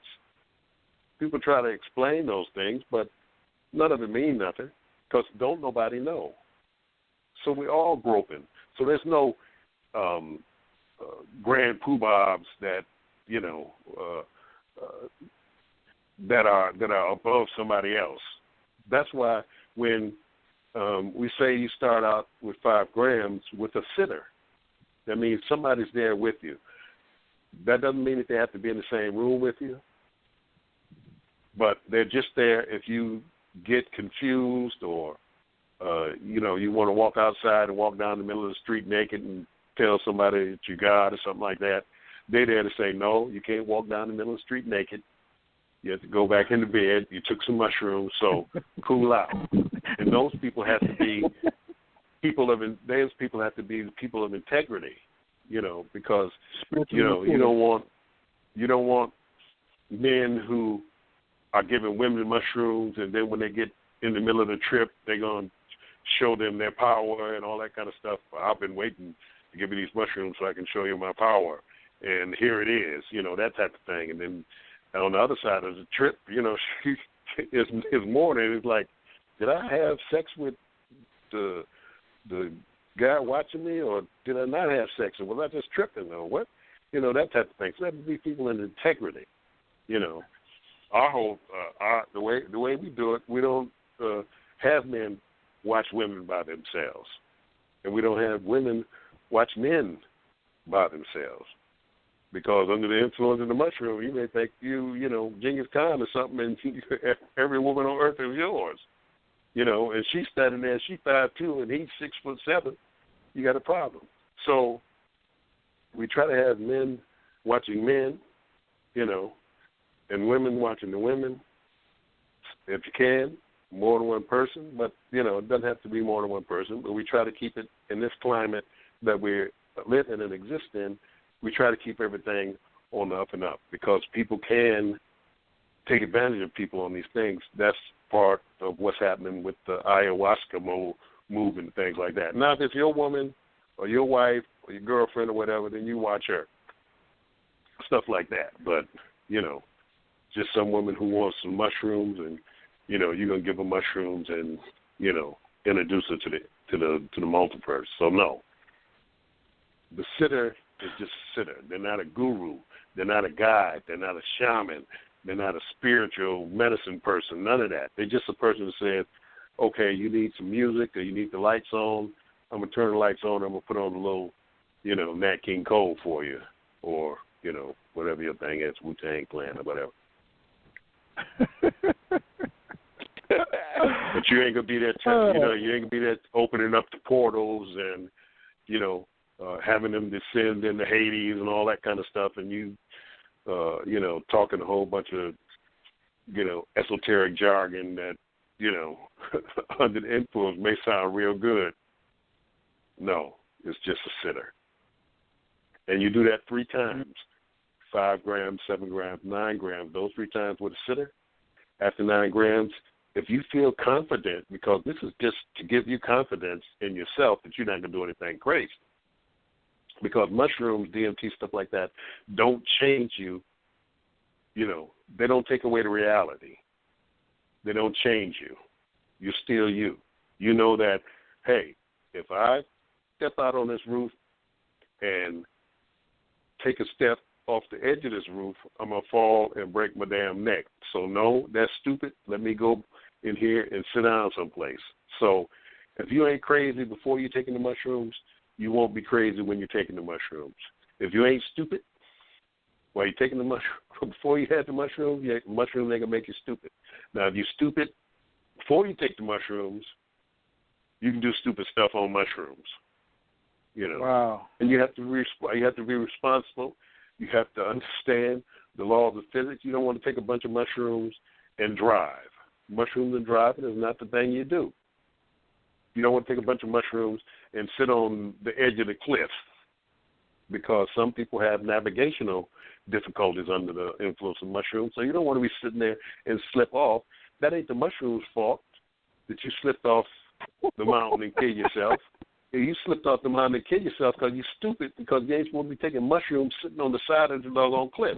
You're supposed to be in your bed, in your bedroom, or on the floor, on the couch, in your house, something like that. Now, there are times when they have group sessions where there may be a bunch of people sitting around the campfire and things like that. That's different. That's not high dosing. That's group tripping, and that's something altogether different. High dosing is a journey of the alone into the alone, unguarded. So after 9 grams, if you feel confident in taking these mushrooms by yourself in the dark with no stimulus, you don't want no Beethoven on, you don't want no music, you don't want no candles with crystals around and stuff like that, because fire can be real seductive under the influence of a high dose mushroom trip. You go be the fire wizard and all that kind of stuff, end up getting burnt up. No. It's in the dark, in the darkness by yourself, in your bed, confronting the awe of the multiverse. Whew. I got a couple of people that are calling in now. We can ready to open up some Q&A, Barbara. I could keep going on and on, Sounds but I'm not gonna be stingy with you. Like I said, I told you this was gonna be like part 1, part 2. Part 1 of maybe part 2 or 3 more. I want to let some people get in with some questions. That piece right you said about the 5, 7, and 9, that was definitely helpful for me on my particular journey. Thank you for that. That piece about like the group tripping versus high dosing and going to see and where people could like start at. I don't know. Man. Yeah, we do once or twice a year. We try to get it in where all the brothers go out and we take a 5-gram dose and we sit out around the fire all night and decloak Klingon death cruisers and fight werewolves and chase, aliens through the cornfields, all that kind of stuff. And the sisters, they get together, all sisters, take 5 grams and they have spiritual births and, do all that goddess stuff and things like that. I don't know what the heck they be doing there because I don't be over there, because the women do their women thing and the men do their men thing. I know that's kind of difficult for, the sensibilities of 2019, because the women want to do what the men do and horribly the men want to do what the women want to do, in these times that we're in, I always use the analogy of the djembe drum. I know it hurts the sisters' hearts that they're not supposed to be playing that drum. That's not a woman's drum. That's a man's drum. They're not supposed to play it. You're not supposed to put it between their legs because it tear all that sacred womb stuff up. Those tones and things are tuned for the man to hold between his legs, not the woman. You know, and I'm not being prejudiced to women and saying men are better than women and things like that. No, they have women's drums that only women play. Men can't play those drums. Man play that drum, and you know, your erection's gone for life. Whoa. Because which drum is that? Because I don't want none of that. Which drum is that? I don't want none of that drum. Well, you ain't got to worry about encountering them. You ain't got to worry about encountering them drums because they're not even here because the women drums aren't brought here. The men's drums are here, but the women won't. But the women won't get the women's drums to do in their ceremonies because those are the drums that are tuned to the women's power. And they talk all this goddess stuff and things like that, but why don't they go get the goddess drums and bring the goddess drums here and do their ceremonies with instead of trying to play the men's drums at the women's ceremonies, and it's counterproductive to the whole thing. You can't roll into your own power. That's what I'm talking about, legitimate spirituality. That's what I'm talking about. So go ahead and open the lines up. If you are on the lines and you would like to ask a question, I already see you from the 832 area code, 808 and 347. I'm going to get to you in the order that you came in. Also, this is the part where we go into the after party. So if you're listening to the computer, you need to call in right now, 917-889-3803, 917-889-3803. You will only be able to access the rest of the Q&A if you are on the telephone lines. So I'm stressing that right now. Do not hang up because in 60 seconds, if you hang up and try to call back in, you will not be able to get in. So don't answer your phone if somebody calls you. Don't touch anything. Go plug your phone up, put it on speaker, because now we're getting ready to get into into what I call the after party. I did have one sister who typed in a question earlier, and she said, I take a low dose of an antidepressant. I have PTSD from family issues. Will those medicines interfere with the mushroom's healing process? Well, they don't recommend people taking serotonin reuptake inhibitors, SSRIs or whatever they are, with mushrooms because there can be interactions. So you'd have to deal with weaning yourself off the medication and then taking the mushrooms. Although we've had people who were taking Xanax and different medications like that take it, and they haven't had any problems. Matter of fact, we had people who had bipolar disease, were bipolar, and recommended that they wouldn't be good for them to take it because they could have episodes, things like that. They took them and they said, it was a great experience. Was the first time they ever felt normal and things like that. So they say a lot of things. It's an individual call. You have to do your own research. You have to be responsible, and you have to also deal with, taking responsibility for yourself. So that is according to what you're taking, how much you're taking, and doing your own research in that area of what these medicines are and how the interactions are. So I can't tell you to take it, and things like that. I'll just say that you need to do your own research in dealing with the medicine you have and dealing with psychedelics. Yeah, I would go back and kind of come on top of that and say, like he just said, be smart. If you smart, then you're gonna do smart things. If you dumb, then you might end up doing dumb things. So you shouldn't mix two pharmaceuticals together. So why would you think about mixing a pharmaceutical with one of these entheogens? I'm probably not pronouncing it right, but that don't sound like entheogen. Entheogens. It don't sound like the brightest thing to do. So ask yourself, ask your inner self, is this bright? Because and to me, I always advise people you can't eat the whole elephant in one bite. So just like you changing your credit score, you can't go from 0 to 100 real quick. This is not rap music. This is not a microwave. You have to grow in spirit. You have to mature gradually, in order for you to have, the type of outcome or the type of information gathered or the type of freedom that you want. So if you've been on some type of medication for an extended period of time, it would almost be common sense to say stay off of, be off of that medication for a period of time to make sure it's not in your system when you try this. But totally in agreement, and my show does not promote the mixing of. We promote a lot of common sense, and just like Baba Kilindi said, do your due diligence and do your own research. All right. First caller we have is from area code 832-499. Mina Love is in the building. Can I get your name and where you calling from, please? Hello, how's it going? My name's John. I'm from Texas. How's it going, John? How you doing? Hey, how's it going? Love the show. Love listening to Kilindi talk.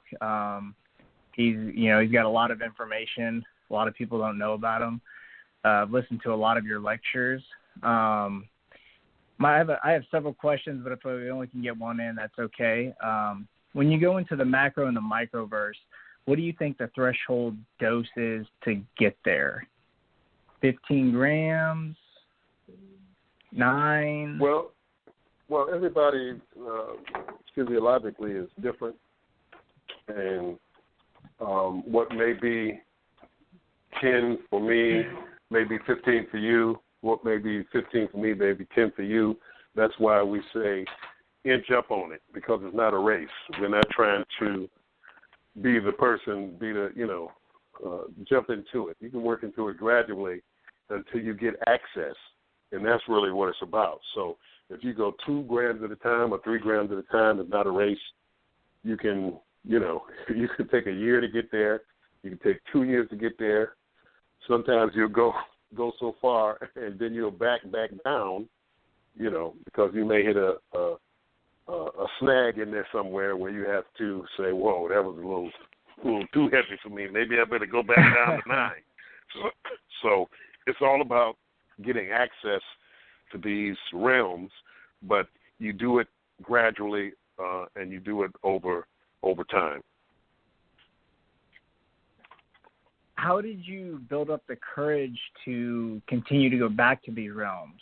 You're seeing things that other people have never seen before, and you continue to go on with the fight. Have you had any really challenging trips where you've had to back down? Because I think I've heard you in other podcasts where you've said you only take ultra-high doses a few times a year. Why aren't you taking them every time you go on a journey?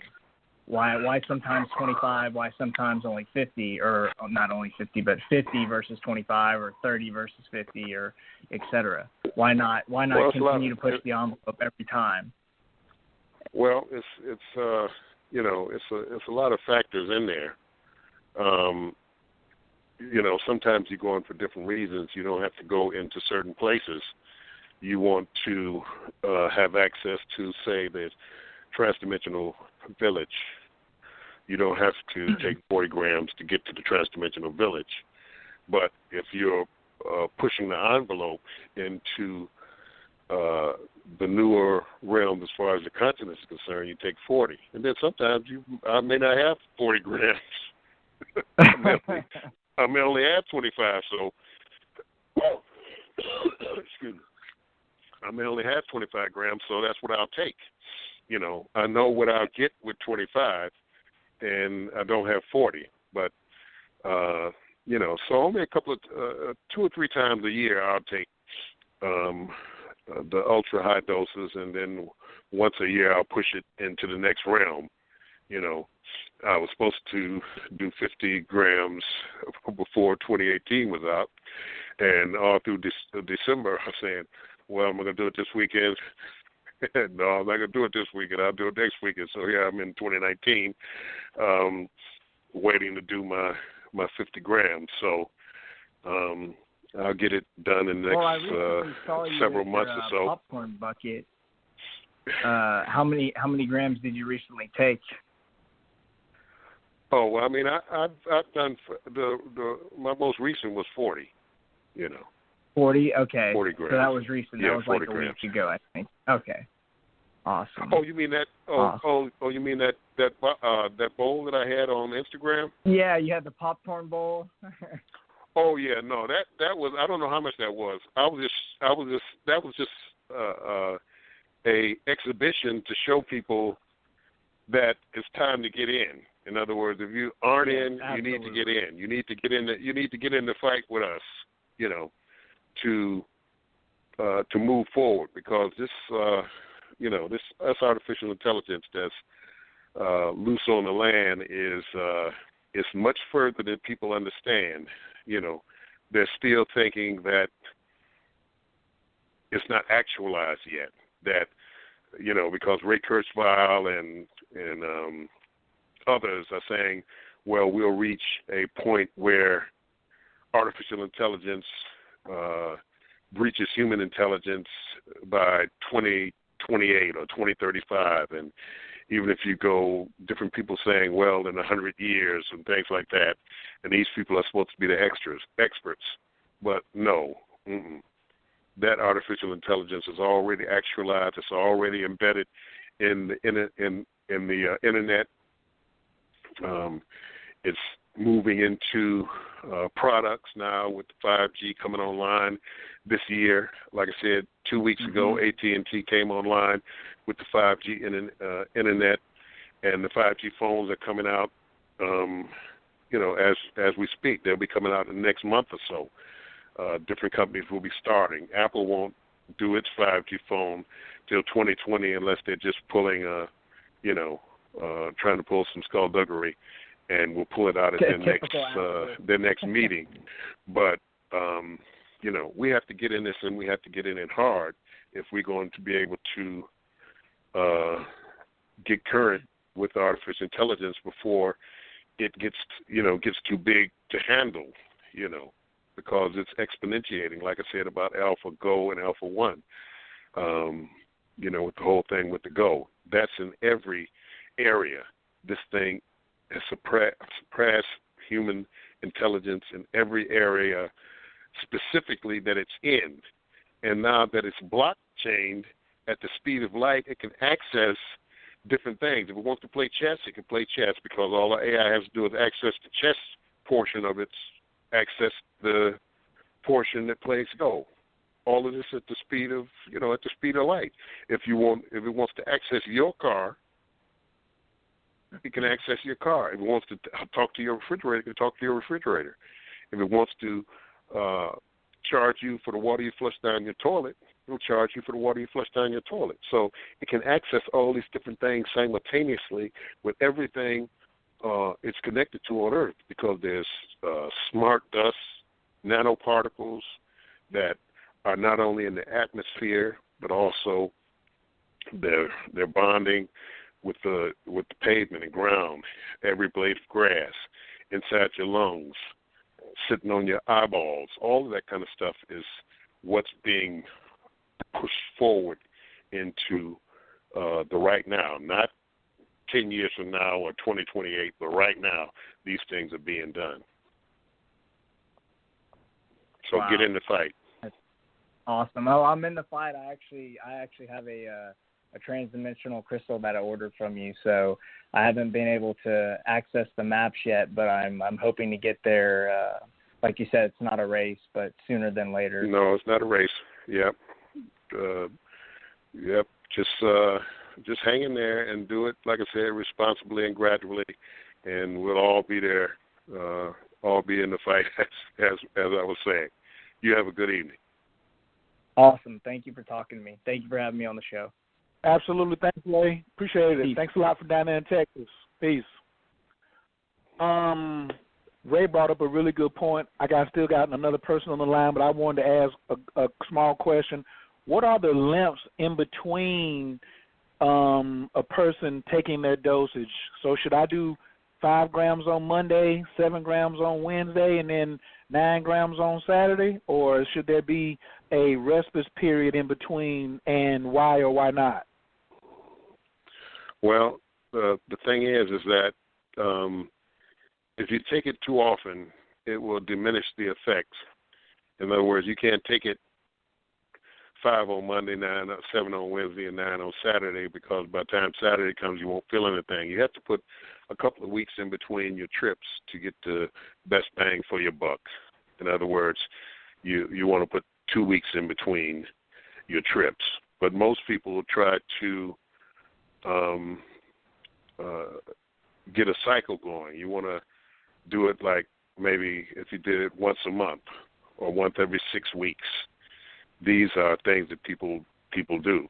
Everybody has their own little way of doing it, and you'll come up with the best way to do it yourself, but you can't do it too often. You can't do it every day and things like that, because you'll deal with your serotonin receptor site saturation, and that will diminish the effects of the entheogen. So some people do it on the new moon. Some folks do it on the full moon. Some women do it on their monthly cycle.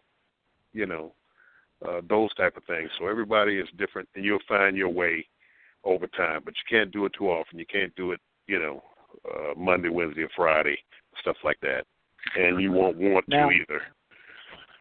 Is that the same for microdosing? Does microdosing need to be done every day, or takes microdosing out as well? Well, no, microdosing is sub-hallucinogenic. It's not you're not getting an experience from it. It's just synergizing your brain, and it's manipulating your serotonin receptor sites so that you don't get serotonin reduction and things like that, and you move into a depressed state. So the microdosing, some people take it every day, others take it like every other day. Some folks may only need it every third day. But since it's sub-hallucinogenic, sub-psychedelic, sub-entheogenic, you don't have to worry about the experience itself diminishing, because you're not looking for an experience. You want to have enough in to do what it does as far as depression and things like that, but you're still able to drive. You're still able to go to work. You're not going to be seeing the predator chasing the alien through, your job and things like that. So microdosing is okay to take every day if that's what you need, but most people take it maybe every other day and things like that. Okay. In my notes, you did say microdosing was less than 2 grams, right? Well, it's some folks take less than a gram. You have to find out what your system does. A lot of people take 1 gram. Some folks take half a gram.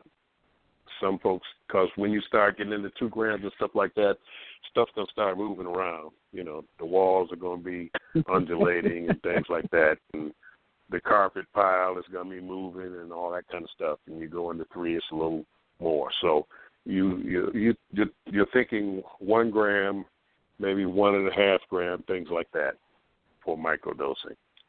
Maybe smaller. Right. Yeah. All right. Okay. Thanks. Well, next caller is calling in from the 808-984. Your microphone is wide open. Can I get your name and where you're calling from, please? Hey, Coach Khayr, it's Amina. I'm calling from here in Atlanta.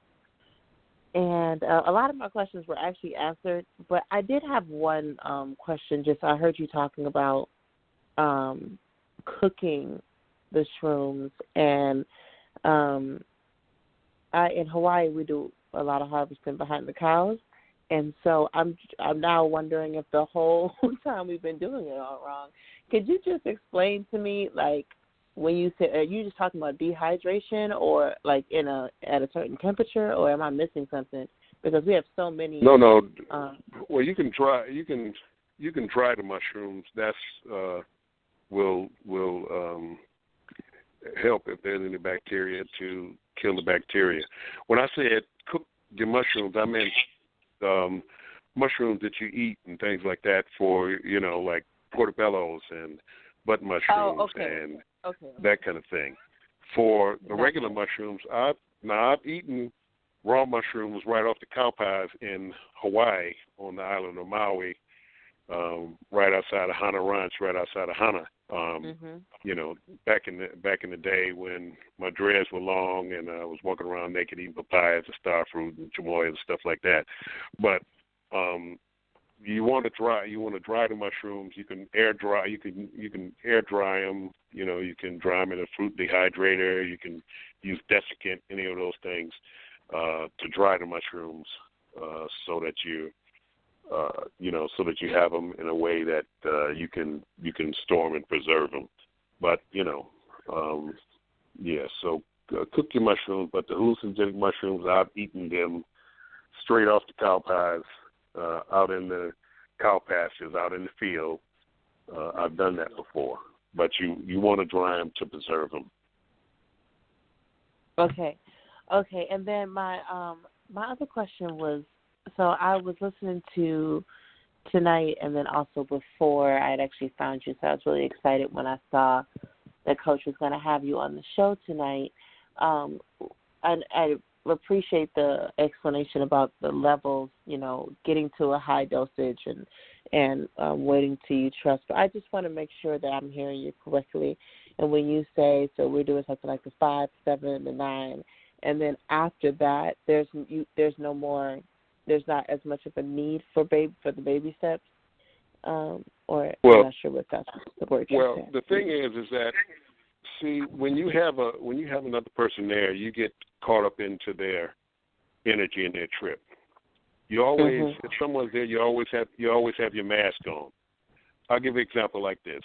Okay, your husband, boyfriend, he's a big, strong guy, tough, things like that. But he's taking the mushrooms and he's experiencing the birth of a new baby universe. And it's in the form of his baby. And he wants to just cry because of the beauty of this thing that's happening in front of him. But you're there with him, and he's he's looking at the new baby universe being born, and he wants to cry, but he's holding those tears back because he doesn't want to cry in front of his girlfriend because, what would she think of me? And it's just the reflection back to what would she think of me. He may still cry, but he's caught up in your energy and your trip because he's reflecting on that. Whereas if you weren't there, he could just let it all hang out and just cry and boo-hoo. But since when someone's there, you still have that persona and that mask, So you don't want to sit there. Now at the high dose, it wouldn't make no difference if nobody was there or not, because you ain't gonna be where that person is anyway, so it wouldn't make any difference. But you've already shared the sitter back down the line a long time ago, Okay. And that doesn't mean that if you have a partner that you all can't go on excursions together. In other words, I know we do. Hypnosis, in other words, the becoming of one flesh, the true marriage, where you all both take 15 grams and then y'all tripping together in each other's head, not even talking, but using telepathy and flying as one unit, one body through the universe, experiencing different things, going to different planets, seeing different areas of explanation of the universe and knowledge, going to the library planets or the planets of the living instruments or the planets of war or wherever you're going. You're going to different places, but you're going as one being connected together, cell to cell, just floating through the microverse. Okay. I want to go float through the microverse. Okay. Thank you for all right. that. You take care. I really appreciate Safe you tripping. and your knowledge. Peace. Safe tripping. Thank you for calling in, Amina. That was a good one right there. Man, I got another question, but I ain't gonna be greedy. I got 2 more callers in. If we can squeeze them in, I got a good one. Okay. Caller from the 347. That's all that. Yeah, go ahead. What you gonna say, Baba? That's all that was? No, I said that's where that true tantric sex come in, when you both take 25 grams and then merge. Oh. But you go ahead and let the person on. Let the person on. Then you want to go open up Pandora's box. It's okay. We're going to get back to that. I'm going to put a pin in that just because you said I won't even go in there. But that's all right. I'm coming back to that. Caller from the 347-435. Your microphone is wide open. Can I get your name and where you're calling from, please? How you guys doing tonight? I would rather just go by my higher name. I would rather just go by Pharaoh Musa because I have some strong questions. I'm a younger guy. In my 20s. I just became aware not too long ago. Somebody that I met in a spiritual center made me aware of, this is my first time on this show, and it's my first time hearing this brother speak. He made me aware of the person. He actually gave me his Facebook, and like probably a few days later I see him post this. I'm following him on Facebook. It's like, oh, why not hear it out? I've been on this for about the 2 hours. I think it's like going on 3 hours now that you guys are speaking, and it's like some really interesting information. So yeah, about my questions, I never done shrooms before. I heard of good stories and heard of bad ones. I actually mainly just smoke weed. Now the thing with me and weed, I'm really sensitive to weed, so like I can like only smoke like I'm not good with measurements, but like I can only smoke like just like I'll roll up like a really slim joint and like hit like 3 or 4 or 5 times and I'm good for like an hour. Like that's how. But I have a lot of sensitivity. I'm a very hello. Yeah, I'm here. I'm listening. There's like a beat, maybe. Sorry, but I'm a very sensitive person. Like so, I'm very creative and all that. So I guess that's just that element of my spirit. Like I'm one of those people that get high quick. I don't really get drunk quick, but I get high quick. Like I can handle alcohol, but like weed, I don't smoke a lot of it. So, but I'm very much interested in expanding, and I actually was dealing with a lot of issues, both spiritually and mentally, in my life. And then once I became spiritual, like the weed actually helped me a lot heal. So my question is now, me having a little bit more conscious and more awareness, like coming into mushrooms, how would you compare mushrooms to weed, marijuana? Like I usually smoke sour. That's what they got over here. Like I smoke a lot of sour diesel. And it has a lot of strong sativa, so it can be a lot of head high. Sometimes if I smoke too much, I get a headache. So I try not to smoke too much and drink a lot of water. But how would you compare, marijuana to shrooms? Well, I mean, different people, different strokes, different folks. But weed is not. I wouldn't consider it really an entheogen. In other words, it's not. Mushrooms don't make you high. Mushrooms take you to other levels and dimensions of the multiverse. And I know some people that say that, well, weed takes me there. But I could probably compare it to, a race between, in the high levels of mushrooms, a race between a donkey and a Tesla 450 or whatever, something like that. Okay, so you would suggest that marijuana is like not really comparable in terms of the spiritual aspect. It's different, and I'm gonna get 100,000 Instagram this and that for saying that, but it's different. Nothing wrong with not having a sports car. You can have a Volkswagen bus, but when you're talking actual access to the hyperdimensional realms, it's not the same thing. I had a very interesting experience myself, on some cannabis oil. I got some cannabis oil from a friend, lady. I heard that shit is strong. She said, "No, this is really strong.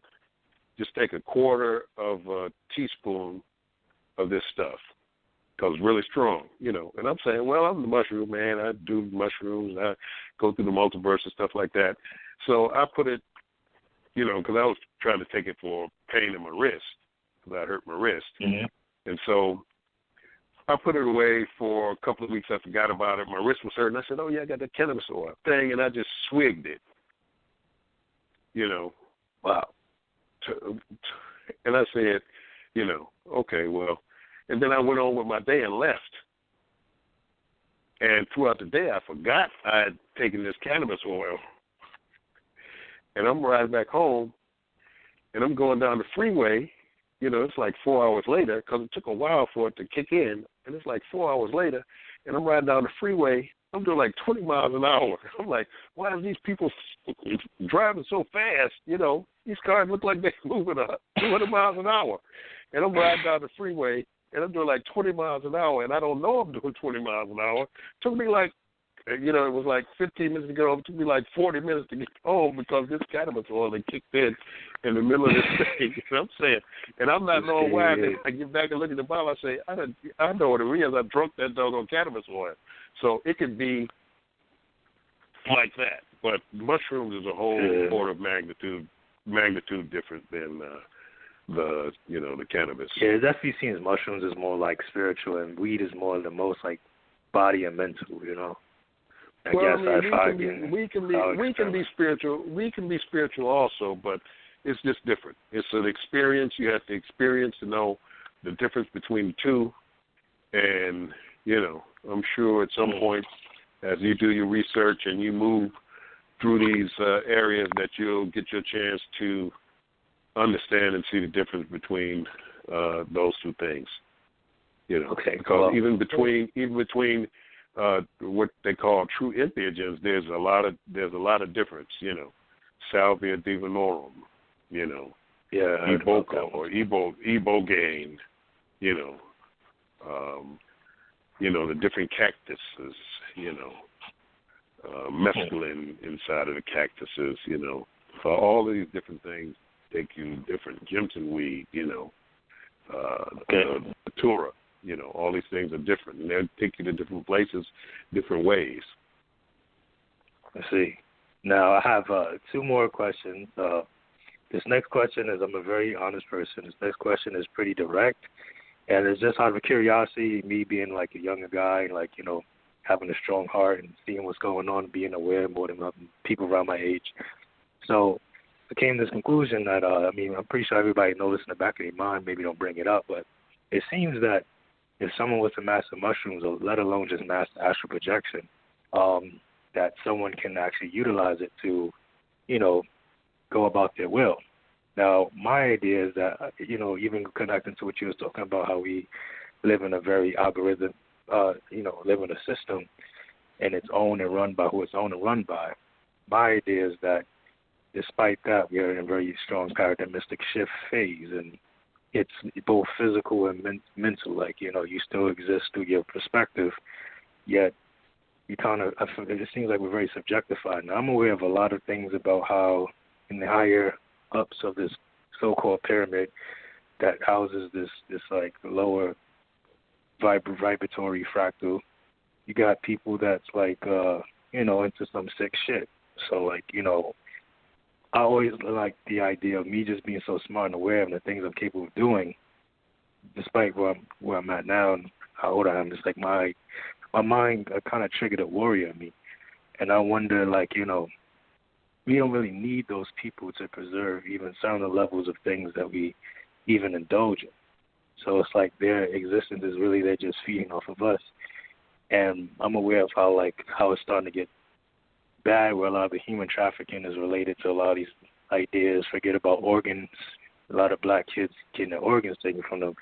There's a lot of like people up and higher that would use their that like to eat children, you know, like drink their blood and keep them in dungeons and like all these things that I know. And then once I heard about it, me being a kid, having the heart that I always had, it really bothers me. and they will hide in plain sight. Some of them, like they just try their best to mirror these very evil entities, extraterrestrial entities. They might even have a different form. And a lot of people, you talk to people about this, is like the most bizarre shit. They don't know what you're talking about because it's just both is so like different, and it's unbelievable. Like some of the stuff that you hear these politicians and the pedophilia, all these Pharaoh, things. Pharaoh, can you get to the question, please? No problem. Just like a lot of these things that is going on. My question is like if you being a martial artist, one, and you being into the mushrooms, is there a way that you can actually directly approach this and actually utilize that higher form of yourself along with the martial arts to actually harm the like use it for like a weapon purpose? Hello? I mean that's one of the utilizations of empathy is in warfare, because that's part of the martial aspect of it. And I know folks think it's just airy, type of etheric type of utilization of these things, but there's a warrior aspect to it also, and it's really about dealing with the powers and principalities and all that kind of stuff in high places and their magic that they're utilizing. That's really what it's about, being directed towards and changing those things so these things don't happen on the physical level. And yes, that's all part of it. That's all part of it. Yeah. So if I honestly was curious to learn this, like, what would be my first step coming straight from you? Well, it's to do your research. Easy to contact on Facebook and on the internet. You can Google my name and you'll get to me eventually. Yeah, I got you on Facebook. And as I said, do your research. And as I told the last caller, get in the fight. Say that last one. I'm sorry. I said, as I told the last caller, get in the fight. Yeah, that's my last Instagram post. Yeah. Okay. Yep. Now, I just want to quickly run through this. Now, what you were saying about the algorithm, how we exist in the algorithm, and I'm actually starting to understand a lot of those things, and that makes sense. My perspective, though, with that is like when we, exist and we kind of keep moving forward and exist and expanding, when it comes to a part that we kind of connect back to a God from like I kind of agree with you, but I had to kind of like approach with some of the things I became aware of. But I think that it's not just good to just look at it like that. Like, even though it could be that, it's almost like we can consciously connect to that concept of the universe of just existing through a program or existing just through a simulation or just a game, rather than something like divine. It's almost like I would insinuate that maybe connecting to our nature-like self or kinetic-like self, we can connect back to our God form. So even in the simulation, we reflect that spirit. So would you agree that if you reflect the spirit that is represented in maybe an ancient way, and actually eventually through that reflection, we eventually lead back after we transition or reincarnate, whatever, to the actual deity in its seat? So instead of it just being an algorithm, it can also be like from the God, from the mindset, or a thought from an actual God, or a dream from an actual God, or nature deity, or Natir.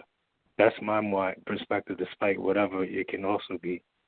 So I mean, would you agree on that, or do you really believe like it's more of like the algorithm of society, like computers? You said like we're kind of part of a computer. I don't believe that. I mean, it's as I said, this is a simulation within a simulation. That doesn't mean that there aren't access points outside of the simulation. It's about being able to hack your way out of the simulation back into your original outside self. In other words, self outside of the simulation. But most people don't understand that there's no outside of the simulation for them because they're just programs, sentient programs inside of the simulation. There are those who came into the program to be able to access it as an access point to counter the artificial intelligence that hid itself in this universe by creating this universe and creating the simulation because it was hiding from older AIs, creating havoc on the other side of the simulation, and so, in other words, on the outside of the simulation. So he came in to catch this little snake and snap it before it turns into a big snake. And then there are those folks who are just sentient programs in the simulation, and when the simulation stops, they cease to exist. And then there are those in the simulation, and when the simulation stops, they revert back to their what you would call true self. So that's how I've seen it as a traveler in those realms, and the realm I'm in right now. Have a good evening. All right. Thank you for that answer. Thank you for calling in, Pharaoh. Next caller from the 248-445. Your microphone is wide open. Can I get you to give me your name and where you're calling from, please? Good evening, gentlemen. This is Tammy from Detroit. Evening. It's been a peace. It's been a pleasure to listen to both of you. I love all of the questions. I almost feel like everything has been answered practically. I'd like to respond to the previous caller by saying, in my experience, the difference between marijuana and mushrooms is marijuana tends to be, to me, a mood enhancer. And the mushrooms, for me, so far, allow me to explore myself spiritually and creatively. Just this previous fall, I started the 579. I did it, like never before. I had experimented with, 3 grams all the way back till like maybe my early adulthood. I just did it for recreational purposes. Like I would go to a dead show, and and my boyfriend was doing it, so we would do it and just hang out. So now, all these years later, I had no idea of the possibilities. And so now I find myself wanting to peel the layers, if you will, and get more acclimated to the dosages. I was supposed to do an 8 recently, but my schedule I haven't been able to do that. I just would like to say one thing before I ask a question, in that I noticed that when I did the 5, because I'm an artist, I do paintings, photography, graphics, sculpture. I work with special ed children. You name it. Like, I'm a very open-minded person. I did them in a dark room, and for me, because I believe I have acute hearing, the trip off the 5 grams, what it did for me, it was the most special thing I ever experienced. My auditory, how my hearing, it's like I could hear things from blocks away. I was in this room and it was dark, but I could hear. And as I was listening, right around the time I was about to trip, I heard a dog bark, and then all of a sudden the barking turned to music. And I had never experienced anything like that. And I think going into it, I had a lot of anxiety about the number 5. I'm like, oh, my God, what am I going to be jumping out of windows? What am I going to do on a 5? And I found it to be quite tolerable. So it was recommended that I do 8 next time. That's why I jumped from 7 to, and the next time I'm doing 8. So my question is about intention. When I did a lighter dose a couple years ago, I intended to let something off my heart. And I did the shrooms, and I felt like I had reached some inner resolve with it after that point. When I did the 5, I think I had so much anxiety. I'm just wondering why I could take the 5 grams so easily. And maybe I was so nervous that I guess that's the first question. Is it possible for jitters or anxiety to lower the expectation? Like, can your move going in make the trip less, I don't want to say spectacular, but can it, like, numb the experience, anxiety? Well, one of the hallmarks of psychedelics popularized by Timothy Leary, I don't think he actually invented it, but it's called set and setting. Your set is this the setting is what you're in, you know, where you're at, you know. Okay. Are you in a French graveyard sitting on a gravestone? Right. Excuse me, your mindset. Set is your mindset. You know, what you're thinking about. That you know, that your dog just died, or, you know, is your mother in the hospital, or all these different type of things. That's your mindset. How you go in mentally. You know. Right. If you have high anxiety, all those things affect your the trip. And the set is where you're at, you know. Gotcha. If you're in the graveyard, that set will, you know, let's reverse, whichever. The setting that you're in, the setting that you're in is going to affect your trip, and your mindset is going to affect your trip. So if the setting you're in the graveyard, expect to see ghosts coming out the graveyard, out the graves. You know, because but if you're in your bed in the dark, the mushroom will generate. But if you're in a forest and the trees are there, you know, that's going to affect your trip. All these things, the setting, which is where you're at, is going to affect your trip, and the set, which is your mindset, will have an effect upon your trip also. So you don't want to be, you don't want to be where your spouse just died and then take a bunch of mushrooms, because that's just going to set up an anxiety. You know, it's going to set up a bad trip. You know, not that I believe in bad trip, but you're going to have some difficulty because that's going to be on your mind. You want to try to be clear. You want to try to be light as possible. You know, not that you can't go in with things on your mind that you're trying to go through to understand, but you don't want to have a bad mindset, and you don't want to be in the setting that is going to pull at your trip, because, like I said, it can lead you into places many times you may not want to go. You still have to stand it, but you want to set yourself up in the best situation as you can when you're going out there. So your set, which is your mindset, you want to have a good mindset, and your setting, where you are and the things that are there, you want to have that as clear as possible also. You know, you don't want to go in the skull room or something like that in the basement of the museum or something like that.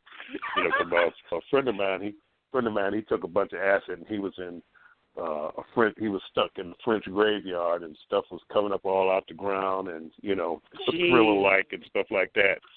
So that's what you want to do. You want to have a good mindset, and you want to be in a good setting. Okay. All right. You know what? I drew a blank for my second question, but I feel like everything that has been said tonight has definitely spoke to me in a way that I definitely want to challenge myself and get past that 9, because I feel like, especially on a creative level, that this is going to take me places that I think I've been too reserved in my human space to go. Well, that's what it's for. And with that said, thank you so much, Coach, for having such a wonderful show, and thank you, Baba, for being extremely informative. Keep tripping alive. Have a good evening. Good night. Night.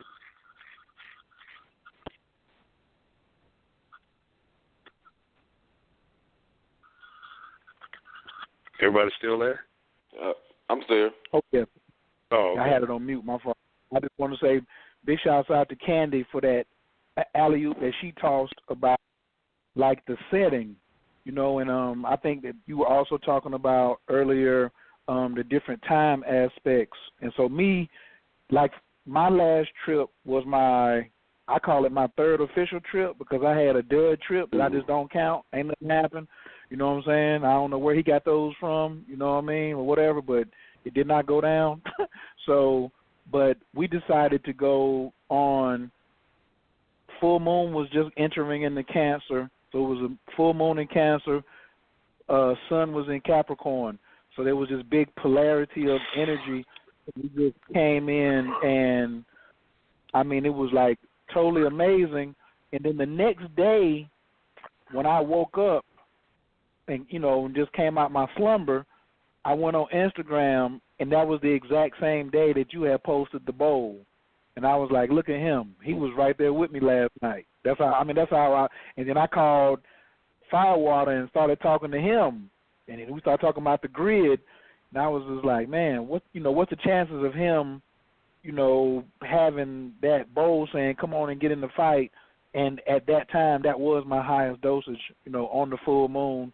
And I'm definitely thinking about my cycles right now because I've still been getting downloads. And that was from the 23rd. So it's like 9 days in, and I'm still having, like, different effects in my dreams and interpretations of things that I saw and things like that. So I don't think I reached a singularity. I'm glad that you, like, pointed that out. But I also don't think it's a coincidence that I woke up to you serving a popcorn bowl full of, you know, mushrooms, however many grams that was in there. We got one more caller from the 7th, and we're going to go back to that Tantra, too, because the sister already sent me the text and was like, don't let him get away. She was like, wait, what? You know somebody was going to ask something about sex, Bob. You already knew that. We're from the 770-896. Your microphone is wide open. Can I get your name and where you calling from, please? This is Evina Johnson calling from Atlanta, Georgia. How everybody doing? Peace. What's up? How you doing? I want to thank you, Baba. This is the first time I've heard you speak. I came on late because I was in a different class. And I want to thank Coach Khayr for bringing this topic. I was actually quite shocked, but everything was in alignment. I've been studying a little bit now for the last few months, several months, on psychedelics and mushrooms and ayahuasca and things of that nature, how it helps in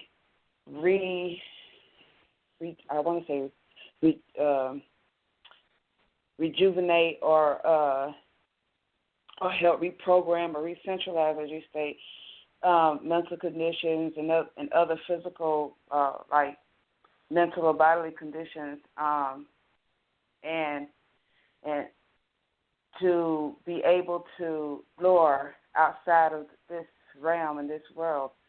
My question is really simple. How do I get it and how much?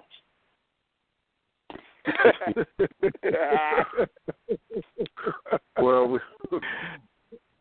she came with the straight line. Bobby, she came with the straight line. I'll come straight back. Yeah, I'll come straight back. Yeah, you have again. This is Schedule 1, which means it's in the same schedule as heroin or cocaine or one of those different drugs. So it's illegal. So to just on the open airways say, oh, well, you can get it from my house for, $75 or whatever, it's not the best thing to say or do. But there's ways that it can be weaved around that you can ultimately get to your goal. I'm on Facebook, or you can get with the brother after the program's over, and you can work your way to it. It's I not apologize. difficult. I'm you can work your way I'm to very it. vocal. I'm sorry. I didn't mean no disrespect. I'm just kind of No, it's not. No,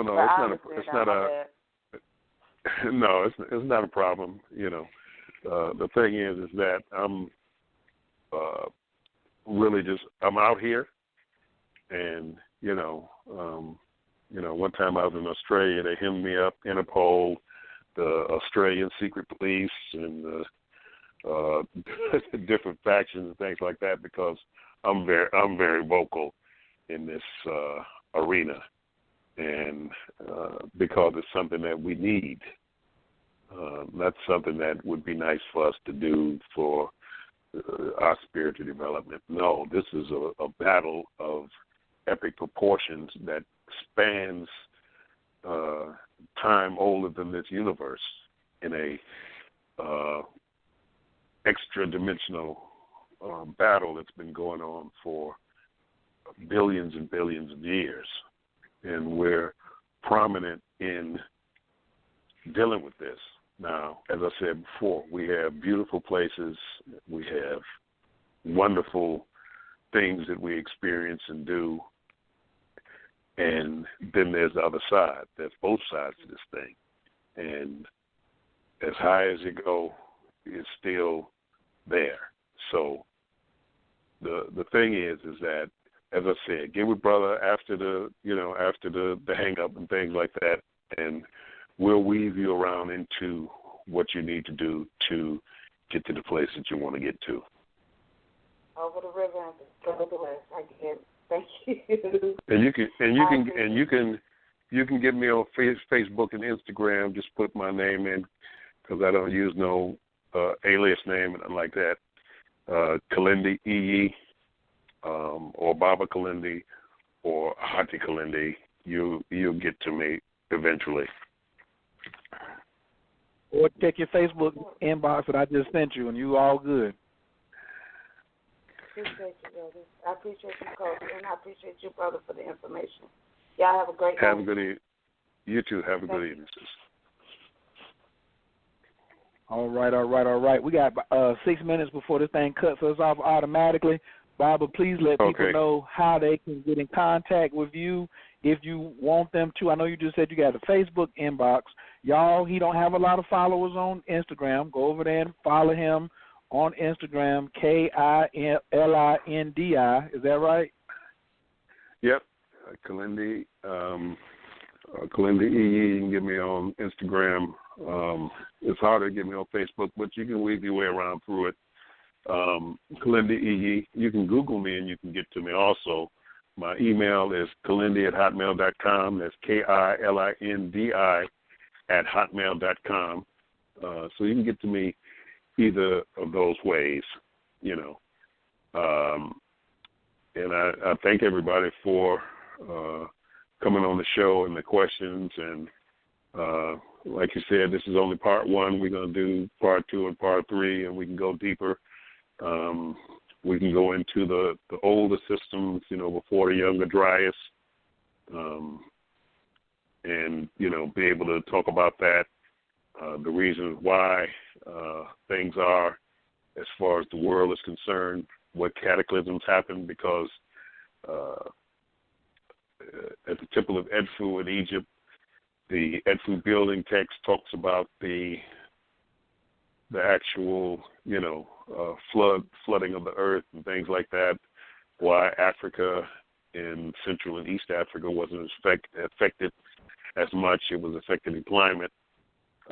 West Africa wasn't affected as much as far as impact of the destruction that happened at that time, but the waves coming across didn't help. So we'll be talking about the Younger Dryas. We'll be talking about prior to 12,800 BCE, what was going on in the Pleistocene, the last ice age, the mini ice age that happened between 1300 and 1850. The reason why we have the temperate climate that we have right now. Huh? Bob, I mean to cut you off, but why you skipping around that sister's question about the Tantra and the sex? And I told you at the beginning of the show, my audience I didn't forget it. That's a whole different. I mean, that's a whole another hour getting into that. I'll explore it. in the second one, but the tantra. But I said true tantra, was utilized with the entheogens because you could merge into one flesh, And you can go beyond that because you can merge the astral bodies. In your opinion, now this is just opinion based right here. Are Jay-Z and Beyonce? Is it a possibility? See how me real vague? Is it a possibility that again now? Jay-Z and Beyonce? You break it up. Talking about Jay-Z and Beyonce. What about Jay-Z and Beyonce? Is it a possibility that they could be, because they moving real in sync? They experiencing a whole lot of success. Their relationships look very tantric in nature. Do you think, in your opinion, they could be applying some of these entheogens in their relationships to become one flesh? Because they're looking real synchronistic right now. Well, it's a different synchronicity than just being a couple. We see what is projected because Jay-Z and Beyonce are programs inside of the simulation that are expressed to the public or the public domain. That's a program for people to aspire to look at, to be in. It's all inside of the simulation to how people relate to one another and how they expend their energy in worrying about Beyonce, what she's wearing today, is she getting a new album, and Jay-Z is successful and stuff like that. That's all programs. Them folks ain't even real. That's for the consumption of the folks that don't know or don't understand. It's like social media. Those are constructs. Whew. We're gonna let Bob go. We're gonna let him go to bed and then know right there. We're gonna let you just go on. Hey, you just go deeper. We can go deeper into that in part 2. Thanks a lot for.